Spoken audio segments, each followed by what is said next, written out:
ఇంకొక రాష్ట్రం కూడా మన ద్వారా టచ్ అవుతుంది ఈ వీక్.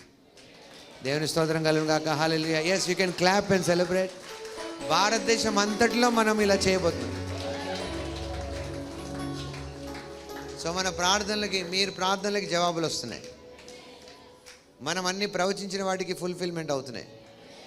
ప్రతిరోజు ఉదయం, మధ్యాహ్నం, సాయంత్రం ప్రార్థనలు అవుతున్నాయి. గంట సేపు.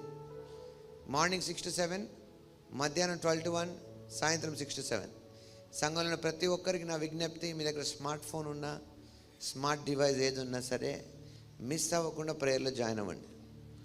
మీకున్న అనుకూలత బట్టి కనీసం ఒక గంటలో మీరు జాయిన్ అవ్వండి. ఆల్రెడీ కొంతమంది 3 సార్లు జాయిన్ అవుతున్నారు. నిజంగా వాళ్ళు చాలా థ్యాంక్ యూ సో మచ్. అది కూడా ఒక విధమైన యుద్ధమే. దాంట్లో మనం పాల్గొనాలని వాక్యం చెప్తుంది. కొంతమందికి ఆశ ఉంటుంది, వాళ్ళ ఇంట్లో మా దగ్గర ఫోన్ లేదా అయ్యారంట. దయచేసి నేను పిల్లల్ని రిక్వెస్ట్ చేస్తున్నాను, వాళ్ళకు ఒక ఫోన్ కొనియండి, ఎలా పెట్టుకోవాలో నేర్పియండి, లేదా మీరు పక్కన కూర్చొని వాళ్ళకి పెట్టివ్వండి. ఆమేన్. ఇది పెద్ద ఏమి రాని కష్టతరమైన విద్య ఏం కాదు, చాలా ఈజీ. నేర్చుకుంటే ఏదైనా వస్తుందనండి. ఏమి కొంతమంది స్త్రీలు చేసే వంటలు మగవాళ్ళు చేయట్లేదా? పురుషులు తప్ప నడపలేరు అనుకున్న బండ్లు ఇప్పుడు స్త్రీలు నడపట్లేదా? సో ఏది కష్టమైంది కాదు. ఇప్పుడు చదువు రాకపోయినా ఏటీఎం కార్డులు మెయింటైన్ చేయట్లేదా? ఫోన్పేలు, గూగుల్ పేలు కొట్టట్లేదా? సో సాకులు దేనికైనా చెప్పొచ్చు, కానీ ఆశ ఉంటే ఏదైనా సాధ్యమే. ఆమెను చెప్పండి. హల్లెలూయా చెప్పండి. ఆశ గల ప్రాణాన్ని దేవుడు తృప్తిపరుస్తాడు. ఆశ ఉంటే అది జరిగిపోతుంది. ఆ ఆశనే మనకు శక్తి ఇస్తుంది. కాబట్టి మార్గం ఉంది, జాయిన్ అవ్వండి. మీకు అన్నీ కుదిరి జాయిన్ అవ్వట్లేదంటే నాకు తెలిసి మీరు ఏ రాష్ట్రానికి ముఖ్యమంత్రో లేకపోతే దేశానికి ప్రధానమంత్రి అయి ఉంటారనుకుంటా నేను. అలాంటప్పుడే జాయిన్ అవ్వట్లేదేమో. అలాంటి కొంతమంది ఉంటారు, అలాంటి వాళ్ళు తప్ప మిగతా వాళ్ళతో జాయిన్ అవ్వచ్చు. ఎందుకంటే కొన్ని మంది దేశాలని పాలించే పాలకులు లాంటి వాళ్ళు ఎవరైనా ఉంటే వాళ్ళు కొంచెం బిజీగా ఉంటారు ఆ టైం. ఆ మాటకు అర్థం అలాంటి వాళ్ళు కూడా అవ్వాలి. ఆమెన్. కాకపోతే ఖచ్చితంగా ప్రార్థించే వాళ్ళ నుంచి అవుతారు, వాళ్ళైతే కాదు. ఇప్పటికే ఫీల్ అయిపోతున్నారు కదా వాళ్ళు. అట్లా ఎందుకు నేను అట్లా అన్నాను, బాధపరచడానికి కాదు, కానీ సమయం ఎందుకు తీయలేము మనం? ఒక గంట ఇవ్వలేమా? 3 కన్వీనియంట్ టైమ్స్ ఉన్నాయి కదా. ఒకవేళ మీకు మధ్యాహ్నం బిజీ అంటే పొద్దునివ్వండి, లేదా సాయంత్రం ఉంది. కానీ అసలే జాయిన్ అవ్వకపోతే అది ఇగ్నోరెన్స్ అనుకోవాలా, లేకపోతే ఆరోగ్యన్స్ అనుకోవాలా? నా మాట అర్థమైందా? 2 ఉండొచ్చు. ఒకటి అమాయకత ఉండొచ్చు, రెండోది అహంకారం ఉండొచ్చు. ఎన్నిసార్లు చెప్పినా వినకపోవడానికి కారణం ఏంటి? అమాయకతనా అహంకారం. ఏదో అహం అడ్డొస్తుండొచ్చు. నేనేందులే వీళ్ళతో కలిసి ప్రేయర్ చేసేదనా చెప్పకనే అలాగే వస్తుందేమో. లేదా అమాయకత అంటే దారి లేక. రెండింటికి సొల్యూషన్ ఉంది. నేను మీతో చెప్తున్నాను, మీరు జాయిన్ అయ్యి చూడండి, అలవాటుగా మార్చుకోండి. ఖచ్చితంగా మీ జీవితంలో మార్పులు చూస్తారు. ఖచ్చితంగా నేను చెప్తున్నాను, ఖచ్చితంగా మీ జీవితంలో. ఎందుకంటే వాక్యంలో ఉంది కదా, యుద్ధానికి వెళ్ళిన వారికి, యుద్ధ సామాగ్రి దగ్గర ఉన్న వాళ్ళందరికీ ఒకే జీతము. ఎంతమంది అది ఏకీభవిస్తున్నాయి ఈరోజు? అంటే ప్రార్థించడం అనేది మనం ఏంటి, మన సామాగ్రిని కాపాడుతున్నాం, మన దర్శనాన్ని కాపాడుకుంటున్నాం, మన వ్యక్తుల్ని కాపాడుకుంటాం, మన సంఘాన్ని కాపాడుకుంటాం, దైవజన్ని కాపాడుకుంటున్నాం. ఇలాంటివన్నీ కూడా మనం ఆ ప్రార్థన సమయంలో చేస్తున్నాం. ఆ ప్రార్థనలు అన్నీ వాక్యాలే వాడతారు. నేను ఆ రోజు అబ్జర్వ్ చేస్తాను. ఒక్కోసారి నేను మిమ్మల్ని ముఖం పట్టుకొని అడగచ్చు, మీ పేరు ఎప్పుడు నాకు కనబడలేదే ప్రేయర్లో అని. అలాంటి రోజు తెచ్చుకోకండి. ఎందుకంటే ప్రతిరోజు స్క్రీన్ షాట్ తీసి పెడుతున్నారు కదా. సో మిమ్మల్ని నేను పిలిచి అడగచ్చు, మీ పేరు నాకు కనబడలేదు అని. అప్పుడు వచ్చి అంటారు చూడండి, స్మార్ట్ ఫోన్ కొనుక్కున్నాను ప్రేయర్ చేయండి, లేదా కొత్త ఫోన్ కొన్న ప్రేయర్ చేయండి. పాత ఫోన్లో ఎన్నిసార్లు జాయిన్ అయినావు అని అడుగుతాను. సో ఇలాంటివి బాగుంటుంది ఆశ కదా. సో ఎనీహౌ, మీకు ఒక విషయం తెలుసా? సంఘము 1000 ఏళ్ళ పరిపాలన అయిపోయిన తర్వాత దేవుని న్యాయపీఠం మీద నించుంటాం కదా ముందు అందరూ. అంటే తప్పుగా ఉన్న వాళ్ళందరికీ ఒక్కసారిగా నిత్య నరకాగ్నిలో పడేయడానికే, కానీ మనకు కూడా ఒక న్యాయపీఠం ముందు నించునే సమయం ఉంటుంది. ఎంతమందికి తెలిసేది? ఒకసారి ప్రకటన గ్రంథంకి వెళ్దాం, 20వ అధ్యాయానికి వెళ్దాం. కొంచెం నిలబడే ఉండండి, 2 నిమిషాల పని, దాని తర్వాత కూర్చోబెడతాం. ఏం పర్వాలేదు, మీ కాళ్ళు బాగున్నాయి, మీ నడుము బాగుంది, అన్నీ బాగున్నాయి, అవన్నీ ఆరోగ్యంగా ఉన్నాయి. లేనిపోని సాకులు చెప్పద్దు. మోకాలు నొప్పి ఉంది, అవి ఉన్నప్పుడు పోతాయి యేసునామములో. ఆమేన్. సో అలా అని మరీ బలవంతంగా నించోలేని వాళ్ళు ఉంటే కూర్చోండి, నేనేమనుకోను. కానీ 2 నిమిషాలు మనం ఈ విషయాలు బాగా పట్టుకుందాం. చూడండి, ఆ 20వ అధ్యాయంలో ప్రకటన గ్రంథంలో మనం చదువుతాం, ఆ 1000 సంవత్సరాలు గడిచే వరకు కడమ మృతులు బ్రతకలేదు. ఇదియే మొదటి పునరుద్ధానం. నెక్స్ట్, ఈ మొదటి పునరుద్ధానం అందరూ కూడా చదవచ్చు. ఈ మొదటి పునరుద్ధానంలో పాలుగలవారు ధన్యులు పరిశుద్ధులై ఉందురు. ఇటు వారి మీద రెండవ మరణంనకు అధికారం లేదు. మరి రెండవ మరణం అంటే ఏంటి? నిత్య నరకాగ్నిలో పడ్డం కదా. వీరు దేవునికిని క్రీస్తునకును యాజకులే, క్రీస్తు కూడా 1000 సంవత్సరాలు రాజ్యము చేయదు. నెక్స్ట్, 1000 సంవత్సరములు గడిచిన తర్వాత, ఇక్కడ బాగా ఫోకస్ చేయండి, బాగా చూడండి. 1000 సంవత్సరాలు గడిచిన తర్వాత సాతాను తానున్న చెరలో నుండి విడిపింపబడును. భూమి నలుదిశల యందుండు. ఇదే లాస్ట్ టైం అపవాది కనబడతాడు యాక్షన్లో. అప్పటి వరకు ఇంకా దాని తర్వాత ఉండడు. అప్పుడు మనుషుల్ని అప్పటికీ పాడు చేస్తాడంట, మోసం చేసి. అంటే మోసం చేయడం ఒకవైపు అయితే, సాతాను మోసపోవడానికి కూడా రెడీగా ఉంటారు కొంతమంది. చూడండి, అదొక వింత. అంటే అప్పటికి 1000 సంవత్సరాలు అపవాది లేడు, బంధించబడి ఉన్నాడు. అంటే మనిషి లోపల ఉన్న ఈగో పరిస్థితి ఏంటో మీరు అర్థమవుతుంది. కాబట్టి సాతాను మీద దొరికాడు కదా అని బ్లేమ్ చేసుకుంటూ పోవడం కాదు. నీ చాయిస్ లేకుండా, నీ డిసిజన్స్ లేకుండా, నువ్వు డోర్ తెరవకుండా, నీవు ద్వారం తెరవకుండా అపవాది కూడా ఏమీ చేయలేడు నీ జీవితంలో. కానీ అందరు ఏం చెప్తారు? సాతాను చేశాడండి, దురాత్మలు ఇలా ఉన్నాడు కదండి అంటే వాడు కూడా అంటాడు థ్యాంక్ యూ అంటాడు, ఎందుకంటే నాకు పేరు పెంచుతున్నాను. దేవుడు అంతకంటే అసలేం చేయడు. దేవుడు మిమ్మల్ని ప్రాబ్లమ్స్లో పడేయడు. కొంతమందికి తప్పు బైబిల్ తెలుసు, ఎందుకంటే అది సరి బైబిల్ కాదు, మంచి బైబిల్ని తప్పుగా చదువుతారు. ఎందుకంటే సాతాను కూడా ఆ పని చేశాడని ఉంది కదా. దేవుని వాక్యాన్ని తీసి యేసుప్రభు క్వశ్చన్స్ చేశాడంట.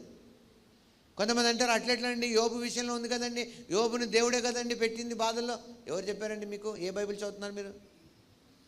ఆ బైబిల్ అలాగే ఉంది, కరెక్టే ఉంది, కానీ దేవుడు అలాంటి వాడా? అది మీకేదో తప్పు చదివారు, అక్షరాన్ని చదివారు. అందుకే అక్షరం చంపుతుంది, ఆత్మ జీవింపజేస్తుంది. Praise the lord.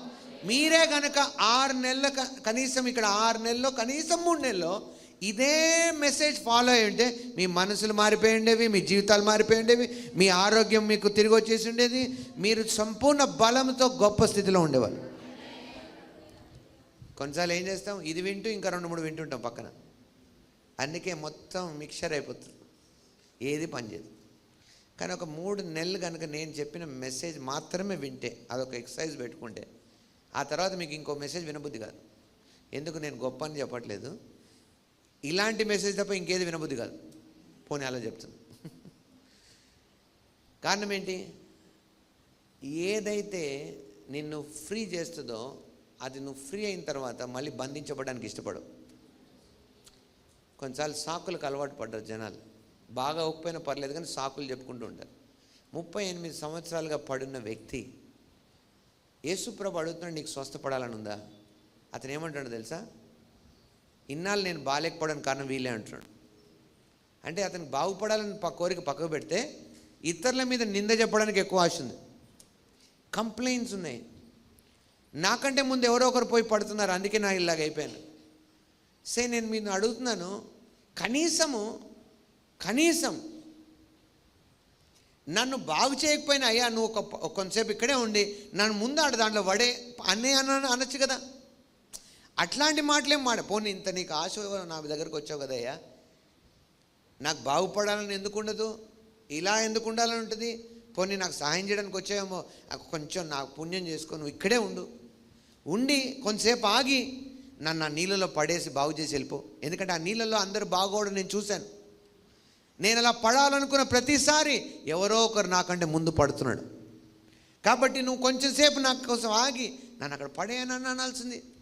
అలా ఇలా అనకుండా డైరెక్ట్గా ఏమంటున్నాడంటే, ఎవడైనా ఒకడు నీళ్లు కదిలిన ప్రతిసారి నాకంటే ముందు పడుతున్నాడు అంటే అర్థం ఏంటంటే, అందుకే నేను ఇట్లున్నాను. అందరు స్వార్థపరులే. మనుషుల్ని నిందిస్తే, పరిస్థితుల గురించి బాధపడితే, వేరే వాళ్ళని బ్లేమ్ చేస్తే నీకు సొల్యూషన్ రాదు. Stop doing that first. కానీ అదే టెండెన్సీ ఎక్కువ కదా. బాధలో ఉన్నప్పుడు, కష్టంలో ఉన్నప్పుడు, నష్టంలో ఉన్నప్పుడు ఏమవుతుంది, ఎవరిని మీద వేసేయాలి దీన్ని. అంటే ఆ ఉస్సూరుని ఎలా తీయాలి, ఆ లోపల నుంచి వచ్చిన బాధను ఎలా తగ్గించుకోవాలని అందరిని అనేస్తుంటారు. వాళ్ళు అప్పటి వరకు మంచిగా ఉంటారు, బాగున్నారండి, ప్రైజ్లో అండి, హల్లెలూయా అండి అంటుంటారు. సడన్గా వేడి తగలంగానే వచ్చేస్తుంది అన్ని బయటికి. నువ్వు నిజమైన బంగారమా కాదా చల్లగా ఉన్నప్పుడు కాదు, వేడి తగిలినప్పుడు తెలుస్తుంది, మంట తగిలినప్పుడు తెలుస్తుంది.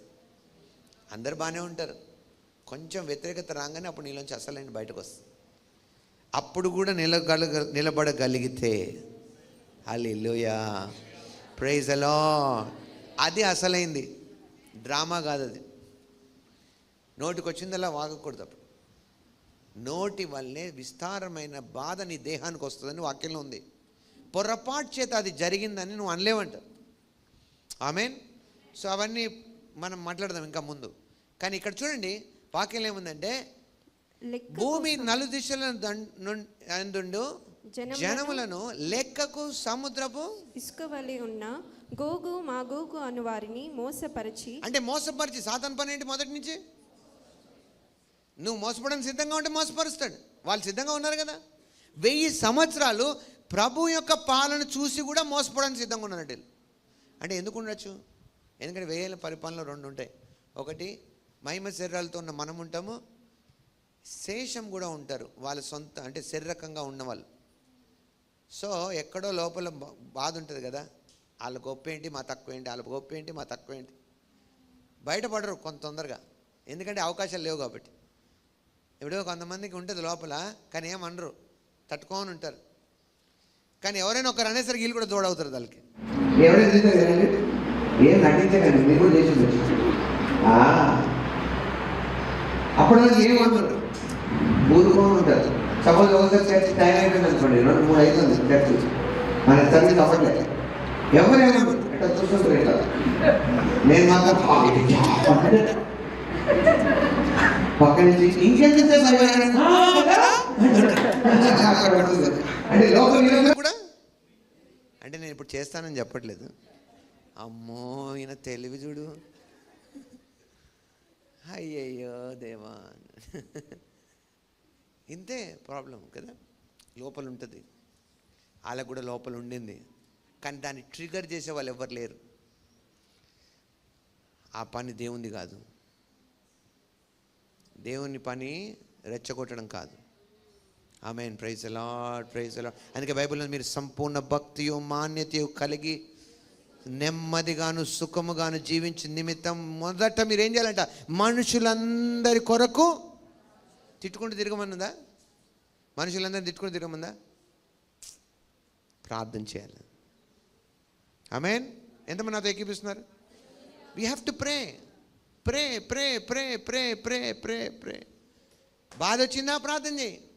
మనుషులు నేను ఏమని అంటున్నారో ప్రార్థన చేయి. దుఃఖము కలిగిన మీలో ఎవరికైనా దుఃఖము కలిగిన వాడు ఏం చేయాలి? నెత్తిమి చేయబెట్టుకుని ఉసూరమంటూ కూర్చోాలా? అది ప్రార్థన చేయాలి. ఆనందం కలిగితే కీర్తనలు పాడాలను, ఏదైనా ఆత్మీయంగానే తీయాలని. ఎంతమంది నాతో ఎక్కిపిస్తున్నాయి ఈరోజు? అర్థమవుతుంది కదా. నా గో బ్యాక్. అక్కడ చూడండి, వీళ్ళలో కోపం ఉంది కాబట్టి అనండి, ఎవరు వాడుకున్నారు దాన్ని? సాతాను వాడుకున్నాడు. నీ దగ్గర ఏదైనా ద్వారం ఉంటేనే సాతాను వాడుకుంటాడు. నీ దగ్గర ఏదైనా స్మెల్ వస్తేనే కుక్క వస్తుంది. ఏంటది? మాంసం ముక్కగా స్మెల్ వస్తే ఏం చేస్తా? కుక్క పిల్ల అక్కడే తిరుగుతూ ఉంటుంది. కుక్క ఎందుకు తిరుగుతుంటుంది? ఆ ముక్కలు ఉన్నాయి సంచిలో, అవునా కదా? అట్లనే సాతాను ఎందుకు తిరుగుతున్నాడు నీ చుట్టూ? దురాత్మలు ఎందుకు తిరుగుతున్నాయి? ఆడికి చెందిన వస్తువు ఏదో ఉంది నీ దగ్గర, ఆయన ఆకర్షించేది ఏదో ఉంది నీలో, గుణం, మత్సరం ఉందేమో, కుళ్ళు ఉందేమో, అసూయ. ఇప్పుడు మాట్లాడరు అసలు. మాకేముండదు గారు, పౌడర్ కొట్టుకొచ్చాం కదా, ఏం లేదు, అన్నీ కవర్ అయిపోయినట్టు. అది పోతే దాని కింద మచ్చలు బయటకు వస్తాయి అన్నట్టు కదా. ఉట్టిగా పౌడర్ కొట్టుకుంటే కాదు, లోపల ఏముంది నీకు? దేవుడు హృదయాలను పరిశీలిస్తాడని వాక్యంలో ఉంది. హృదయాంతరంగా నెరిగిన వాడైనా నీ లోపల ఆయనకు ముందే తెలుసు. అదే బెస్ట్ థింగ్. ఆయన ముందు నటించక్కలే మనం.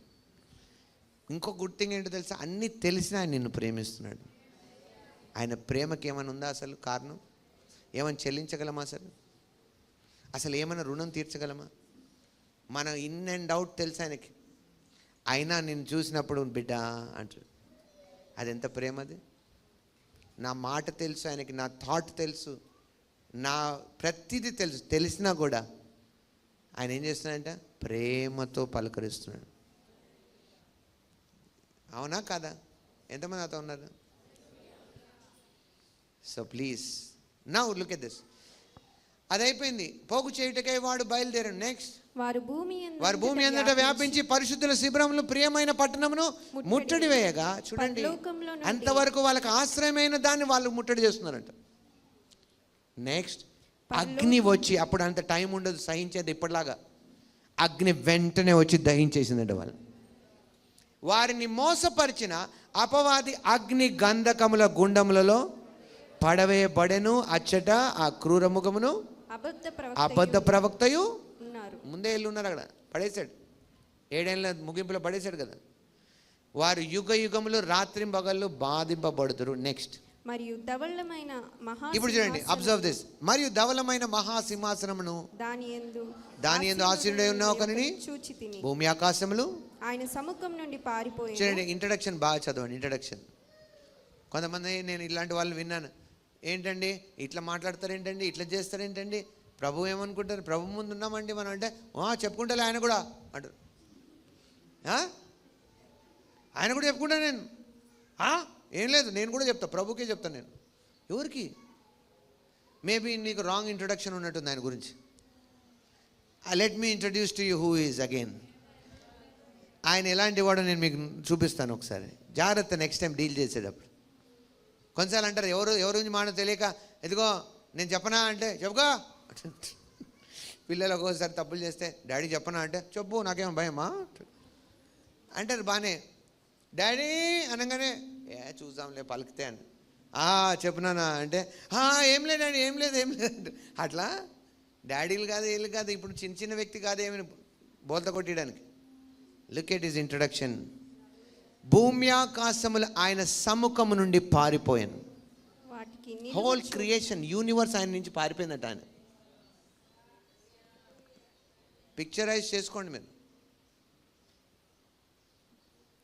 ఓకే, వాటి నిలువ చోటు అవి ఎక్కడ దాచుకోవాలో అర్థం కావట్లేదంట వాడికి. ఎందుకంటే అవే అందరికీ చోటు కదా, వాటికే చోట్లేదు. ఇప్పుడు మీకు అర్థమైతే బాగుంటుంది. నా ఎవ్రీ క్రియేషన్ ఇస్ సర్చింగ్ ఎక్కడ దాచుకోవాలి. ఎందుకంటే ఆయన ప్రెజెన్స్ అలా ఉందంట.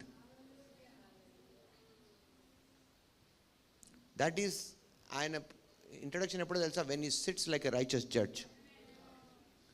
ఆయన మన కోసము వధింపబడిన గొర్రెపిల్ల అయ్యాడని చిన్నగా తీసిపడేయకండి. His presence is also like a lion king. మామూలు చిన్న లయన్ కాదు, యూదా గోత్రపు సింహం అనేది వాక్యం. సింహం అనేది చిన్న చెప్పడానికి గుణం, బట్ దానికంటే మించి ఆయన యుద్ధ సూర్యుడు. ఆయన న్యాయాధిపతి, న్యాయమును ప్రేమించువాడు, నీతి న్యాయములు ఆయన సింహాసన ఆధారాలని వాక్యంలో ఉంది. ఆమేన్. మీకు అర్థమవుతుందండి? So learn to see God, Lord Jesus in different dimensions. ఆయన ప్రేమ గలవాడైనంత మాత్రం తక్కువగా తీసిపడేది. జోక్గా ఏసయ్యా అని ఇట్లా ఏసయ్యా ఏంటివి? ఇవన్నీ మీరు పలికే ఏసై ఎవరో అనుకుంటా నాకు తెలుసు. ఈ ఏసై అయితే మీరు ఇలాంటి పనులు చేయరు, జోక్ చేయరు, కామెడీ చేయరు ఆయనతో. ఎంతమంది నాతో ఉన్నారు ఈరోజు? ఉన్నారా? ఇంటికి పోయినారా? హల్లెలూయా. మరియు ధవలమైన మహాసింహాసనం దాని యందు ఆసీనుడై ఉన్న ఒకరిని చూచితిని. భూమి ఆకాశంలో ఆయన సముఖం నుండి వాటికి చోటు దొరకట్లేదంటే ఎక్కడ ఉండాలో. మరియు గొప్పవారేమి కొద్దివారేమి మృతులైన వారందరూ ఆ సింహాసనం ఎదుట నిలబడి ఉండుట లైన్గా ఉన్నారండి అందరూ. ఇక్కడ పాపులు వాళ్ళని ఏం లేదు, అందరూ అప్పుడు గ్రంథములు విప్పబడెను, మరియు జీవ గ్రంథమను వేరొక గ్రంథము విప్పబడెను. ఆ గ్రంథముల యందు రాయబడి ఉన్న వారిని బట్టి తమ క్రియల చొప్పున మృతులు తీర్పు పొందిరి. నెక్స్ట్, సముద్రము తనలో ఉన్న మృతులను అప్పగించెను, మరణమును పాతాళములో వాటినున్న మృతులు అప్పగించెను, వారిలో ప్రతివాడు తన క్రియల చొప్పున తీర్పు పొందెను. నెక్స్ట్, మరణమును మృతుల లోకమును అగ్నిగుండంలో పడవేయబడెను. నెక్స్ట్, ఈ అగ్నిగుండం రెండవ మరణం. అది చెప్పారు కదా. నెక్స్ట్, ఎవని పేరైన జీవ గ్రంథమందు రాయబడినట్టు చూడండి, కనపడని ఎవరి పేనైనను జీవ గ్రంథం రాయబడినట్టు కనబడిన ఎడల వాడు అగ్నిగుండంలో పడవేయబడెను. నా దాని తర్వాత మనది వస్తుంది పోర్షన్. అంటే ఇక్కడ 2 కేటగిరీస్ ఉన్నాయనండి. మీరు అనొచ్చు, ఆల్రెడీ అందరూ పోయినట్టే కదండి. నో, వాళ్ళందరికీ ఎందుకు పోతున్నారో కూడా పంపిస్తాడు చెప్పి, మళ్ళీ వెనక్కి పిలిచి. ఇప్పుడు కరోనా పేరుతో అన్ని పేరుతో మోసాలు చేశారు కదా, ప్రపంచమంతా ఆటలాడుకున్నారు కదా, వాళ్ళందరినీ పిలిచి లిస్ట్ చదివి వాళ్ళని మళ్ళీ వేస్తాడు లోపల, బాధించడానికి అప్పచెప్తాడు. ఊరికే వదలడేమి, అన్ని మోసాలకి లిస్ట్ చదివి పంపిస్తాడు మళ్ళీ. Is very particular. ఆయన ప్రతిదీ స్పష్టంగా చేస్తాడు. అదే సమయంలో మనకేమవుతుంది తెలుసా, మనకి చాలా టైం ఉంటుంది. మీరు అనొచ్చు, కొంచెం ఆలస్యం అవుతుందేమో మీటింగ్లు ఇవన్నీ చేస్తే, దేవుడు మనం వదిలేస్తాడేమో, చాలామంది ఉంటారు కదా, నన్ను కూడా లోపల బాగుంటాడేమో. నో, ఆడ ఒక్కరోజే ఉంటుంది మొత్తం. మీకు సంగతి తెలుసా, రోజులు లేవు ఇంకా. ఎందుకంటే మొత్తం రోజు పొగలే ఉంటుంది అని ఉంది, రాత్రి లేదు అప్పుడు. అంటే రోజు మారదు, ఆ నిత్యత్వం అంతా ఒకే రోజు, ఒకే ఎండ్లెస్ డే. ఇది ఒక me have to understand this. అంటే ఒకే రోజు. ఇప్పుడు సండే వచ్చాం మనం, మండే ఉంది కాబట్టి వెళ్ళిపోతాం కదా ఇంటికి. తొందరగా పంపిస్తారు, రేపు మళ్ళీ పోవాలండి, మేము ఇంట్లో పనులు చూసుకోవాలండి. మీకు సండే వస్తే సండేనే ఉంటుంది, అప్పుడు సండేనే ఎప్పటికీ. అందుకే అక్కడ అట్లాంటి వాళ్ళే పోతారు. ఈరోజు వచ్చిపోయి రేపు ఎట్లుంటారో తెలియని వాళ్ళు కాదు. కొందరు మానుకుంటున్నట్టు సహవాసంగా కూడుకొనుట మానుకొనక, ఆ సమయం సమీపిస్తున్న కొలది మరి ఎక్కువగా ఆశపడే వాళ్ళు అక్కడ ఉంటారు.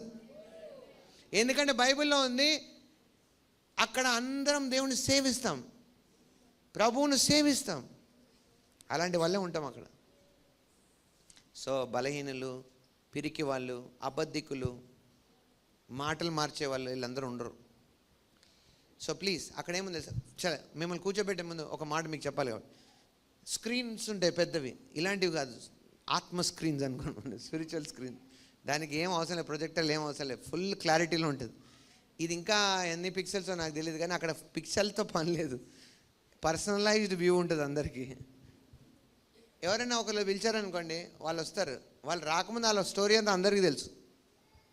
ఎవరికి పేర్లు చెప్పి ఇంట్రడ్యూస్ చేయగలి, నా పేరు కరుణబాబు అని చెప్పగలి, అందరూ తెలుసు ఎవరు వస్తున్నారు. ఎవరి పేర్లు చెప్పగలి, ప్రతి జీవితం తెలుసు. పిలిచి నించోబెట్టి అందరి ముందు వాళ్ళకి చేసిన వాటికి రివార్డ్స్ ఇస్తాడు దేవుడు. సపోజ్ మనం చేయాల్సింది చేయకపోతే,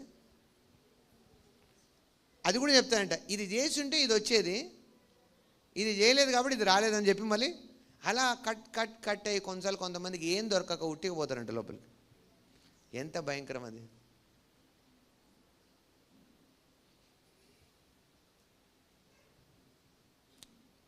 మీకు అర్థమైందో లేదు?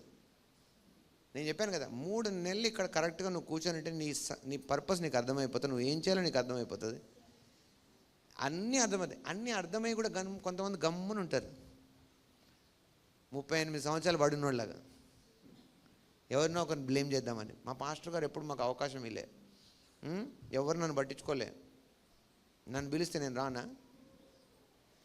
సంఘంలో పిలిచే వరకు వచ్చేవారు నిజమైన వాళ్ళు కాదు అసలు, వాళ్ళు కూడా అహంకారులే. పిలవక ముందే రావాలి. అక్కడ అవసరత, ఒకవేళ ఇంతవరకు ఏ అవసరత గుర్తించలేదు అనుకో, ఒక అవసరత ఉంటుంది గుర్తించలేదు సంఘంలో, అది మనమే గుర్తిస్తే అది మనమే ముందు స్టార్ట్ చేయాలి పనిచేయడం. అడిగి, నేను ఈ అవసరత నేను గుర్తించాను, మీరు ఎప్పుడు చూసుకోలేదేమో నాకు అర్థమైంది, డిస్కస్ చేసి స్టార్ట్ చేయాలి. అంతేగాని ఆ అవసరతను చూసి పట్టించుకోకపోవడం చూసి పక్కకి వెళ్ళి అక్కడ అది పట్టించుకోవట్లే అని వేరే వాళ్ళకి చెప్పడం కాదు. ఇలాంటివన్నీ లెక్కకు వస్తాయి. ఆ రోజు స్క్రీన్ మీద చూపిస్తారు, దాచుకోవడానికి ఏముండదు. నీ హృదయంలో దేవుడు ఒక కోరిక పెట్టి ఉండొచ్చు, ఆ కోరిక కూడా కనబడుతుంది అక్కడ, దానికి ప్రేరేపణ ఇచ్చింది ఆయనే అని నీకు కనబడుతుంది. కానీ నువ్వు చేయలేదు కాబట్టి ఇది క్యాన్సిల్ అని వస్తుంది. ఒకవేళ చేస్తుంటే ఏం దొరికేదో కూడా వస్తుంది అక్కడ. మామూలు భాషలో చెప్పాలనుకోండి, ఈ పని చేసి ఉంటే 1 కిలో బంగారం వచ్చేది అని ఉందనుకో, అక్కడ చేయలేదు కాబట్టి పోయిందంటే ఎట్లుంటుంది మీకు? అంటే ఈ కిలో బంగారం అనేది లోకల్ లెక్క అయింది కదా, అక్కడ బంగారం భూమి మీద నేలలాగా ఉంటుందంట కదా. సో ప్లీజ్ 1 మినిట్ టైం ఇస్తున్నాను, ప్రార్థన చేయండి. మీకోసం మీరు ఫోకస్డ్గా ఉండేలాగా ప్రార్థన చేయండి. నేను వాక్యాన్ని మిస్ అవ్వకూడదు, సంకల్పాన్ని మిస్ అవ్వకూడదు, సాకులు చెప్పకూడదు. వీటి మీద ప్రార్థన చేయండి, నోరు తెచ్చి ప్రార్థన చేయండి, నోరు తెచ్చి 1 మినిట్ టైం ఇస్తున్నాను. ప్రే. ఆ తర్వాత మనము ఫ్లోలోకి వెళ్ళిపోదాం. కమాన్, యూ కెన్ ప్లే. ప్రార్థన చేయండి 1 మినిట్ మీకోసం మీరు ప్రార్థన చేయండి. ఫోకస్డ్గా ఉండాలి. నేను దేవుని పనిలో మనుషులు కాదు సంతోష పెట్టాల్సింది, నేను నా యజమానుని సంతోష పెట్టాలి, ప్రభువుని సంతోషపరచాలి. కమాన్, నోరు తెరిచి పలకండి. ఫాస్ట్గా మీరు అనుభవిస్తున్నట్టుగా చెప్పాలి, ఏదో చెప్పాలి కాబట్టి కాదు. ప్రభుతో చెప్తున్నారు కాబట్టి ప్రేమతో చెప్పాలి, అనుకువతో చెప్పాలి.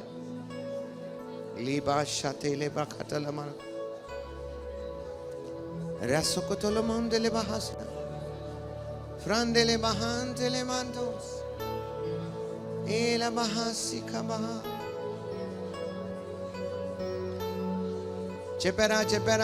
చెప్పండి. ఇప్పటి నుంచి నేను గురి కలిగి ఉంటాను, లక్ష్యం వైపుగా వెళ్తాను, సాకులు చెప్పను. నేను సంకల్పాన్ని, దేవుడిచ్చిన సంకల్పాన్ని నేను నెరవేరుస్తాను, దాని గురించి సమయం వెచ్చిస్తాను, తీవ్రతతో ఉంటాను, ఆత్మలో తీవ్రంగా ఉంటాను. నేను నా శరీరం దేవుని ఆలయమై ఉంది, నాలో నివసిస్తున్న పరిశుద్ధాత్మకు నిలయమై ఉంది. In the name of Jesus. Hallelujah. ప్రతిదీ నేను షార్ప్గా వింటాను, తప్పకుండా నెరవేరుస్తాను. అన్నిటిలో నాకు జయం ఉంది ప్రభుని నామములో. ఆమేన్. నీ ప్రేమే నాకు. యేసయ్యా నీ ప్రేమలో ఉన్నానే మాట పాడదాం.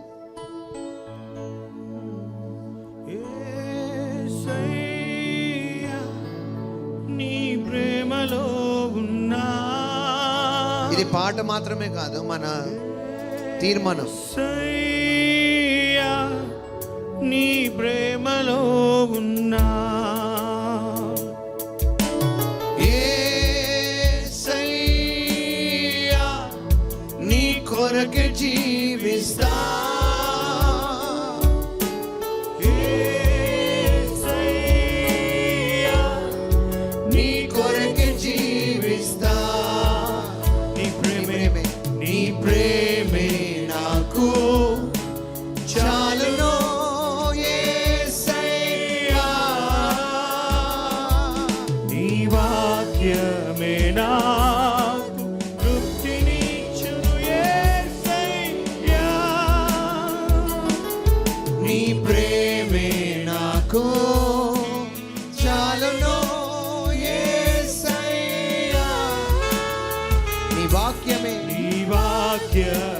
నాకు తృప్తినిచ్చును. యేసయ్యా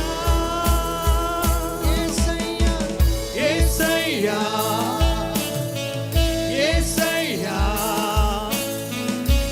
నీ ప్రేమలో ఉన్నా. యేసయ్యా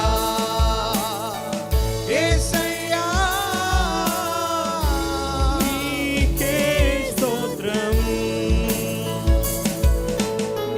యేసయ్యా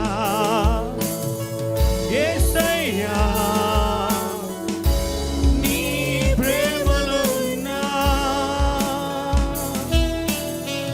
యేసయ్యా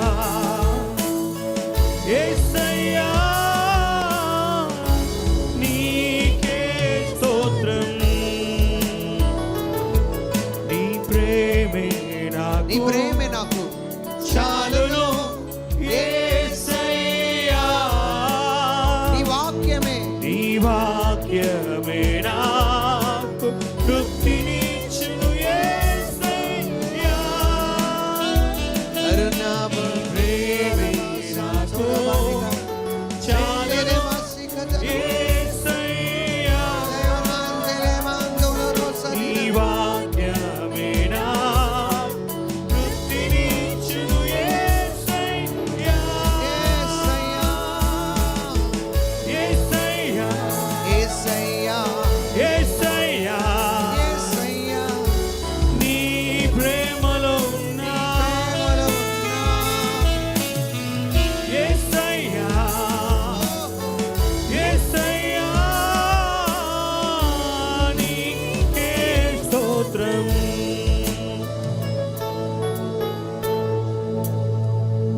करुणा भलाई तेरी सदा रहेगी मुझ पर, तेरी विश्वास योग्यता देखूंगा मैं उम्र भर। मैं हाथ उठाकर गाऊंगा यीशु तेरा नाम रहे ऊंचा, अपने हाथ उठा कर गाऊंगा यीशु तेरा नाम रहे ऊंचा। मैं हाथ उठा कर गाऊंगा यीशु तेरा नाम रहे ऊंचा। आदर और महिमा हो तेरी, तेरा ही राज हो यहाँ, पूरी हो तेरी मर्जी, आए तेरा राज यहाँ। करुणा भलाई तेरी सदा रहेगी, सदा रहेगी मुझ पर, तेरी विश्वास योग्यता देखूंगा मैं उम्र भर। अपने हाथ उठा कर गाऊंगा यीशु तेरा नाम रहे ऊंचा। तेरा ही नाम हाथ उठा यीशु गाऊंगा यीशु तेरा नाम रहे ऊंचा। ओहो हाथ उठा कर गाएंगे यीशु तेरा नाम रहे ऊंचा। Hallelujah. To the one, the most high God, you are worthy to be praised. నీవే మా స్తుతులకు పాత్రుడు మా తండ్రి. మా కృతజ్ఞతార్పణలు నీకే చెల్లిస్తున్నాం. మా చెవులను తెరిచినందుకు వందనాలు, మా హృదయాన్ని తెరిచినందుకు వందనాలు, వాక్యాన్ని వినడానికి పరిశుద్ధాత్మ పరిచర్య మాలో జరిగిస్తున్నందుకే వందనాలు. మాలో ఉన్న ప్రతి అణువున ఆ వాక్యాన్ని నింపినందుకే వందనాలు. సరైన గ్రహింపు మాకు ఇచ్చినందుకే వందనాలు. సమస్త మహిమగంత ప్రభావాలు ఆరోపిస్తూ ప్రభని యేసునామమున ప్రార్థిస్తున్నాం తండ్రి. ఆమేన్, ఆమేన్, ఆమేన్. దయచేసి కూర్చుందాం. కరుణ భलाई तेरी सदा रहेगी मुझ पर, तेरी विश्वास योग्यता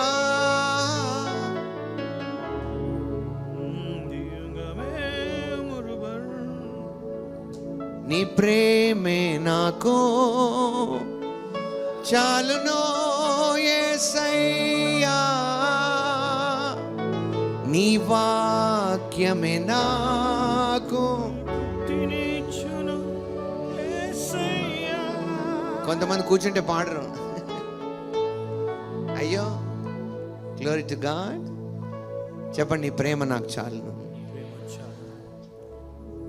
అన్నిట్లో నాకు విజయం ఇచ్చేది నీ యొక్క ప్రేమ, నీ విశ్వాసం. వాక్యం ద్వారా నాలో కలిగిన విశ్వాసమే జయంలో నన్ను నడిపిస్తుంది. హల్లెలూయా. వాక్యం ఏం చెప్తుంది? దేవుని మూలముగా పుట్టిన వారు లోకమును జయిస్తారు. లోకమును జయించినది వారి విశ్వాసమే. ఆమేన్, హల్లెలూయా. దేవునికి స్తోత్రం కలుగును గాక. నేను చెప్పిన మాట మొదటి యోహాను పత్రిక 5వ అధ్యాయం 4-5 వచనాల్లో ఉంది కదా. దేవుని మూలముగా పుట్టినవారు, చదవండి అందరూ. దేవుని మూలముగా పుట్టిన వారందరూ లోకమును జయించుదురు. వారందరా కొందరా? అందరా కొందరా? అంటే మీరు జయించట్లేదంటే మీరు పుట్టారో లేదో కనుక్కోవాలా. అంటే if you are born of God, దేవుని మూలముగా మీరు పుడితే మీరు ఖచ్చితంగా ఏమవుతారంట? లోకాన్ని జయిస్తారు. లోకమును జయించిన విజయము మన విశ్వాసమే. వేరే వాళ్ళ మాటలు కాదు, మీలో ఉంటుంది ఆ నిశ్చయత. వాక్యం ద్వారా కలిగిన ఆ విశ్వాసమే మిమ్మల్ని ఆ జయంలో ఉంచుతుంది. 5వ వచనం ఏముంది? యేసు దేవుని కుమారుడని నమ్మువాడు తప్ప, యేసు దేవుని కుమారుడని నమ్మువాడు తప్ప లోకమును జయించువాడు మరి ఎవడు? అంటే ఆయన చెప్తున్న మాట క్లియర్గా చెప్తున్నాడు. ఏమనంటే రక్షించబడిన వాళ్ళు తప్ప ఎవ్వరు లోకాన్ని జయించలేరు. యేసు దేవుని కుమారుడని నమ్మడం అంటే అర్థం ఏంటి? ఆయన చేసింది నమ్మడం, ఆయన మన స్థానంలో నెరవేర్చింది నమ్మడం. నమ్మి యేసుక్రీస్తు నా ప్రభు అని ఒప్పుకుంటే ఏమవుతుందంట? మీరు చీకటిలో నుండి ఆశ్చర్యమైన వెలుగులోకి వస్తారు. మరణంలోంచి జీవంలోకి వచ్చారు. అపవాది అంధకార అధికారంలో నుండి దేవుని రాజ్య నివాసులుగా చేర్చబడ్డారు. కానీ కొంతమంది జీవితాలు ఎందుకు కింద మీద పడుతుంటాయి? కారణం ఏంటంటే సరిగా గ్రహింపు లేకపోవడం. ఎవరైనా సరే అలాగే ఉండొచ్చు. కానీ ఎప్పుడైతే మీరు తెలుసుకోవాల్సిన రీతిలో అన్ని విషయాలు తెలుసుకుంటారో అప్పుడు మీ జీవితం ప్రభావితంగా మారుతుంది. అది మీకు అర్థమైపోతుంది.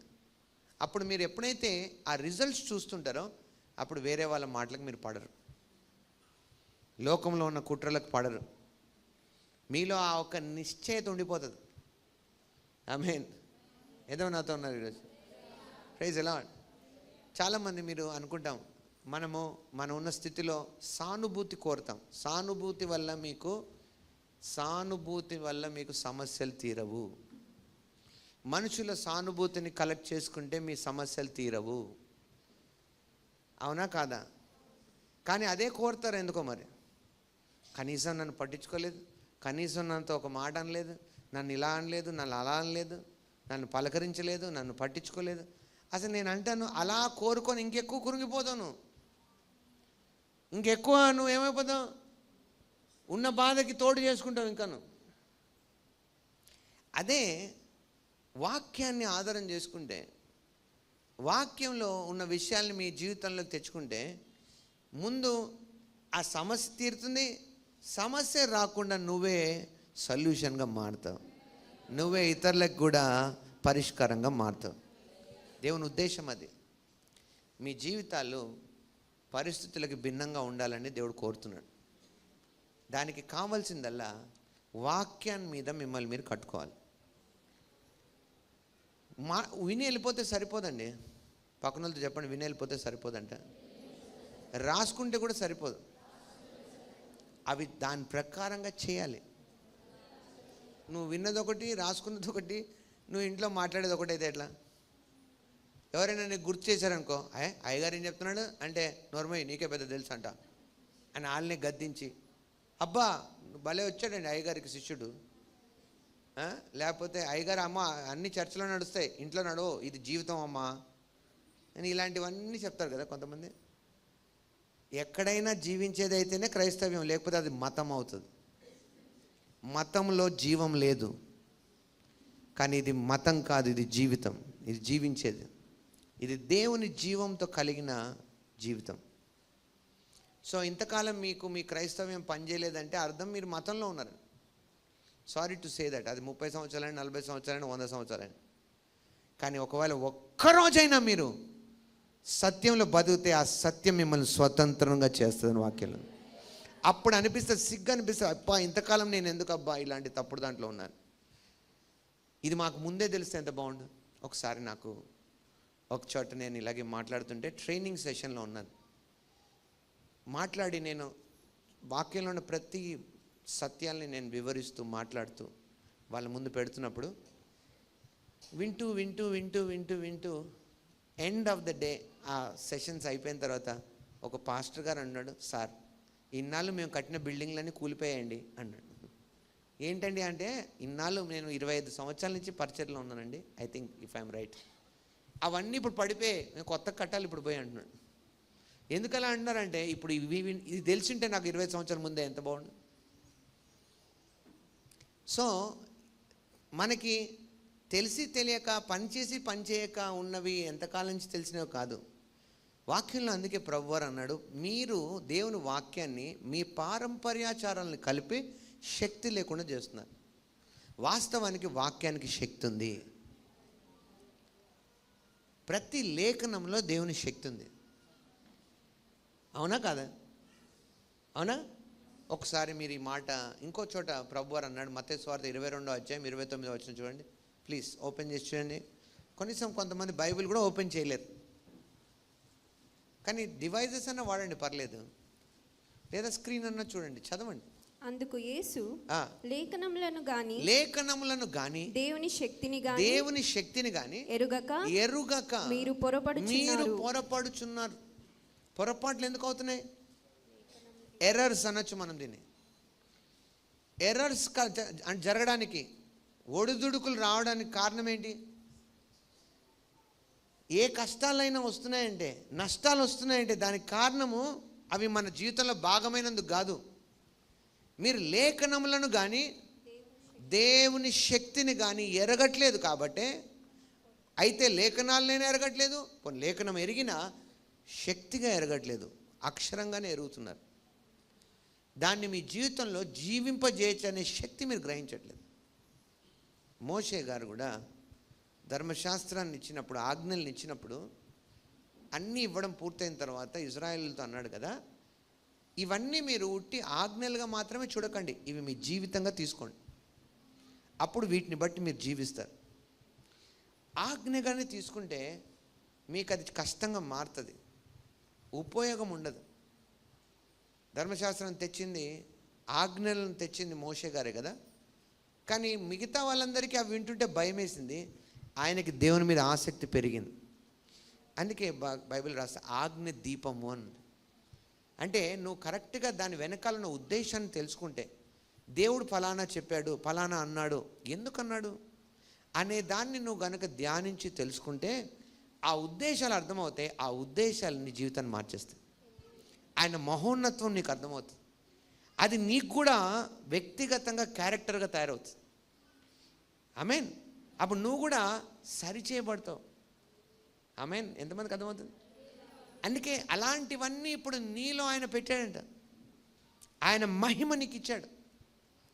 నేను లేని వారంలో అమ్మగారు ఇక్కడ మహిమ గురించి మాట్లాడింది ఒకసారి కదా, మహిమ గురించి మాట్లాడి ఆ మహిమను వివరిస్తూ అన్నది కదా. ముఖ్యంగా 1 పేతురు 2:9 ఉంది. ఏముంటుంది అక్కడ? 1 పేతురు పత్రిక అనండి, మరి తీయాలి కదా అన్నప్పుడు. అయితే మీరు చీకటిలో నుండి చూడండి అందరూ, వెయిట్ ఒక్క నిమిషం, స్క్రీన్ మీద వచ్చాక చదవచ్చు. అయితే మీరు చీకటిలో నుండి ఆశ్చర్యకరమైన తన వెలుగులోనికి మిమ్మల్ని పిలిచిన వాని గుణాతిశయములను ప్రచురం చేయు నిమిత్తము ఏర్పరచబడిన వంశమును, రాజులైన యాజక సమూహమును, పరిశుద్ధ జనమును, దేవుని సొత్తైన ప్రజలనై ఉన్నారు. ఈ గుణాతిశయాలే దేవుని మహిమ. సి అక్కడ మహిమ అని లేదంతే, కానీ ఆ మహిమ అంటే ఏంటో తెలుసా? మహిమ అనే పదానికి చాలా అర్థాలు ఉన్నాయి. గొప్ప ఆనందం అనుంది, వేడుక అనుంది. ఇంకా మాట్లాడితే అన్నిటికంటే ముఖ్యంగా మనం కొన్ని పదాలు పిక్ చేసుకుంటే దాంట్లో ముఖ్యంగా ఏంటంటే స్వభావం అని కూడా వస్తుంది. ఏంటండి? ఇంగ్లీష్లో మనం నేచర్ అంటాం. కబోర్డ్ అనే పదానికి అర్థం వస్తుంది. గ్రీక్లో అయితే డాక్సా అనే పదం వాడారు. దాని అర్థం ఏంటంటే సంథింగ్ వెరీ స్పెక్టాక్యులర్, అంటే చాలా అద్భుతమైంది, వర్ణనాతీతమైంది. అవన్నీ ఏంటంటే ఆయన గుణగణాలు. అవి మనం అంటుంటాం కదా, ప్రభువా నువ్వు వర్ణనాతీతమైన వాడివి, నీ గుణాతిశయాలు నేను వివరించలేనయ్యా, నీ ప్రేమను నేను వివరించలేను, నీ కృపను నేను వర్ణించలేను అంటుంటాం కదా. వర్ణించలేను అంటే అది కాదు పర్పస్ అంట. అవన్నీ నువ్వు జీవించి లోకానికి చూపించాలి. ఊరికే పాట పాడి నా వల్ల కావట్లేదయ్యా, నా వల్ల కావట్లేదని నీ పన్ను చేసుకోవడం కాదు. అందుకే కొన్ని పాటలు పాడేటప్పుడు జాగ్రత్త. నా వల్ల కాదయ్యా, నేను మళ్ళీ ఆ రాగంలో పాడితే మళ్ళీ బాధపడతాను. నా వల్ల కావట్లేదు అంటే వల్ల కావట్లేదు వదిలేసినావు ఏంటి మరి? వాళ్ళు ఈజీ కదా చెప్పి, అమ్మో ఎక్కడండి బాబు ఆయన ప్రేమను వర్ణించలేము మనం, అందుకే మన పని మనం చూసుకుందాం. ఇలాంటి కొంతమందికి అనవసరమైన తెలివి ఉంటుంది. ఏదైనా పరిచయం, నేను పాత్రుడిని కాదయ్యా, ఇలాంటివన్నీ ఓవర్ యాక్షన్ చేస్తుంటారు కదా. ఇలాంటివి చెప్పి ఏం చేస్తాం, అమ్మో అక్కడికి నేను పనికిరాను అమ్మో.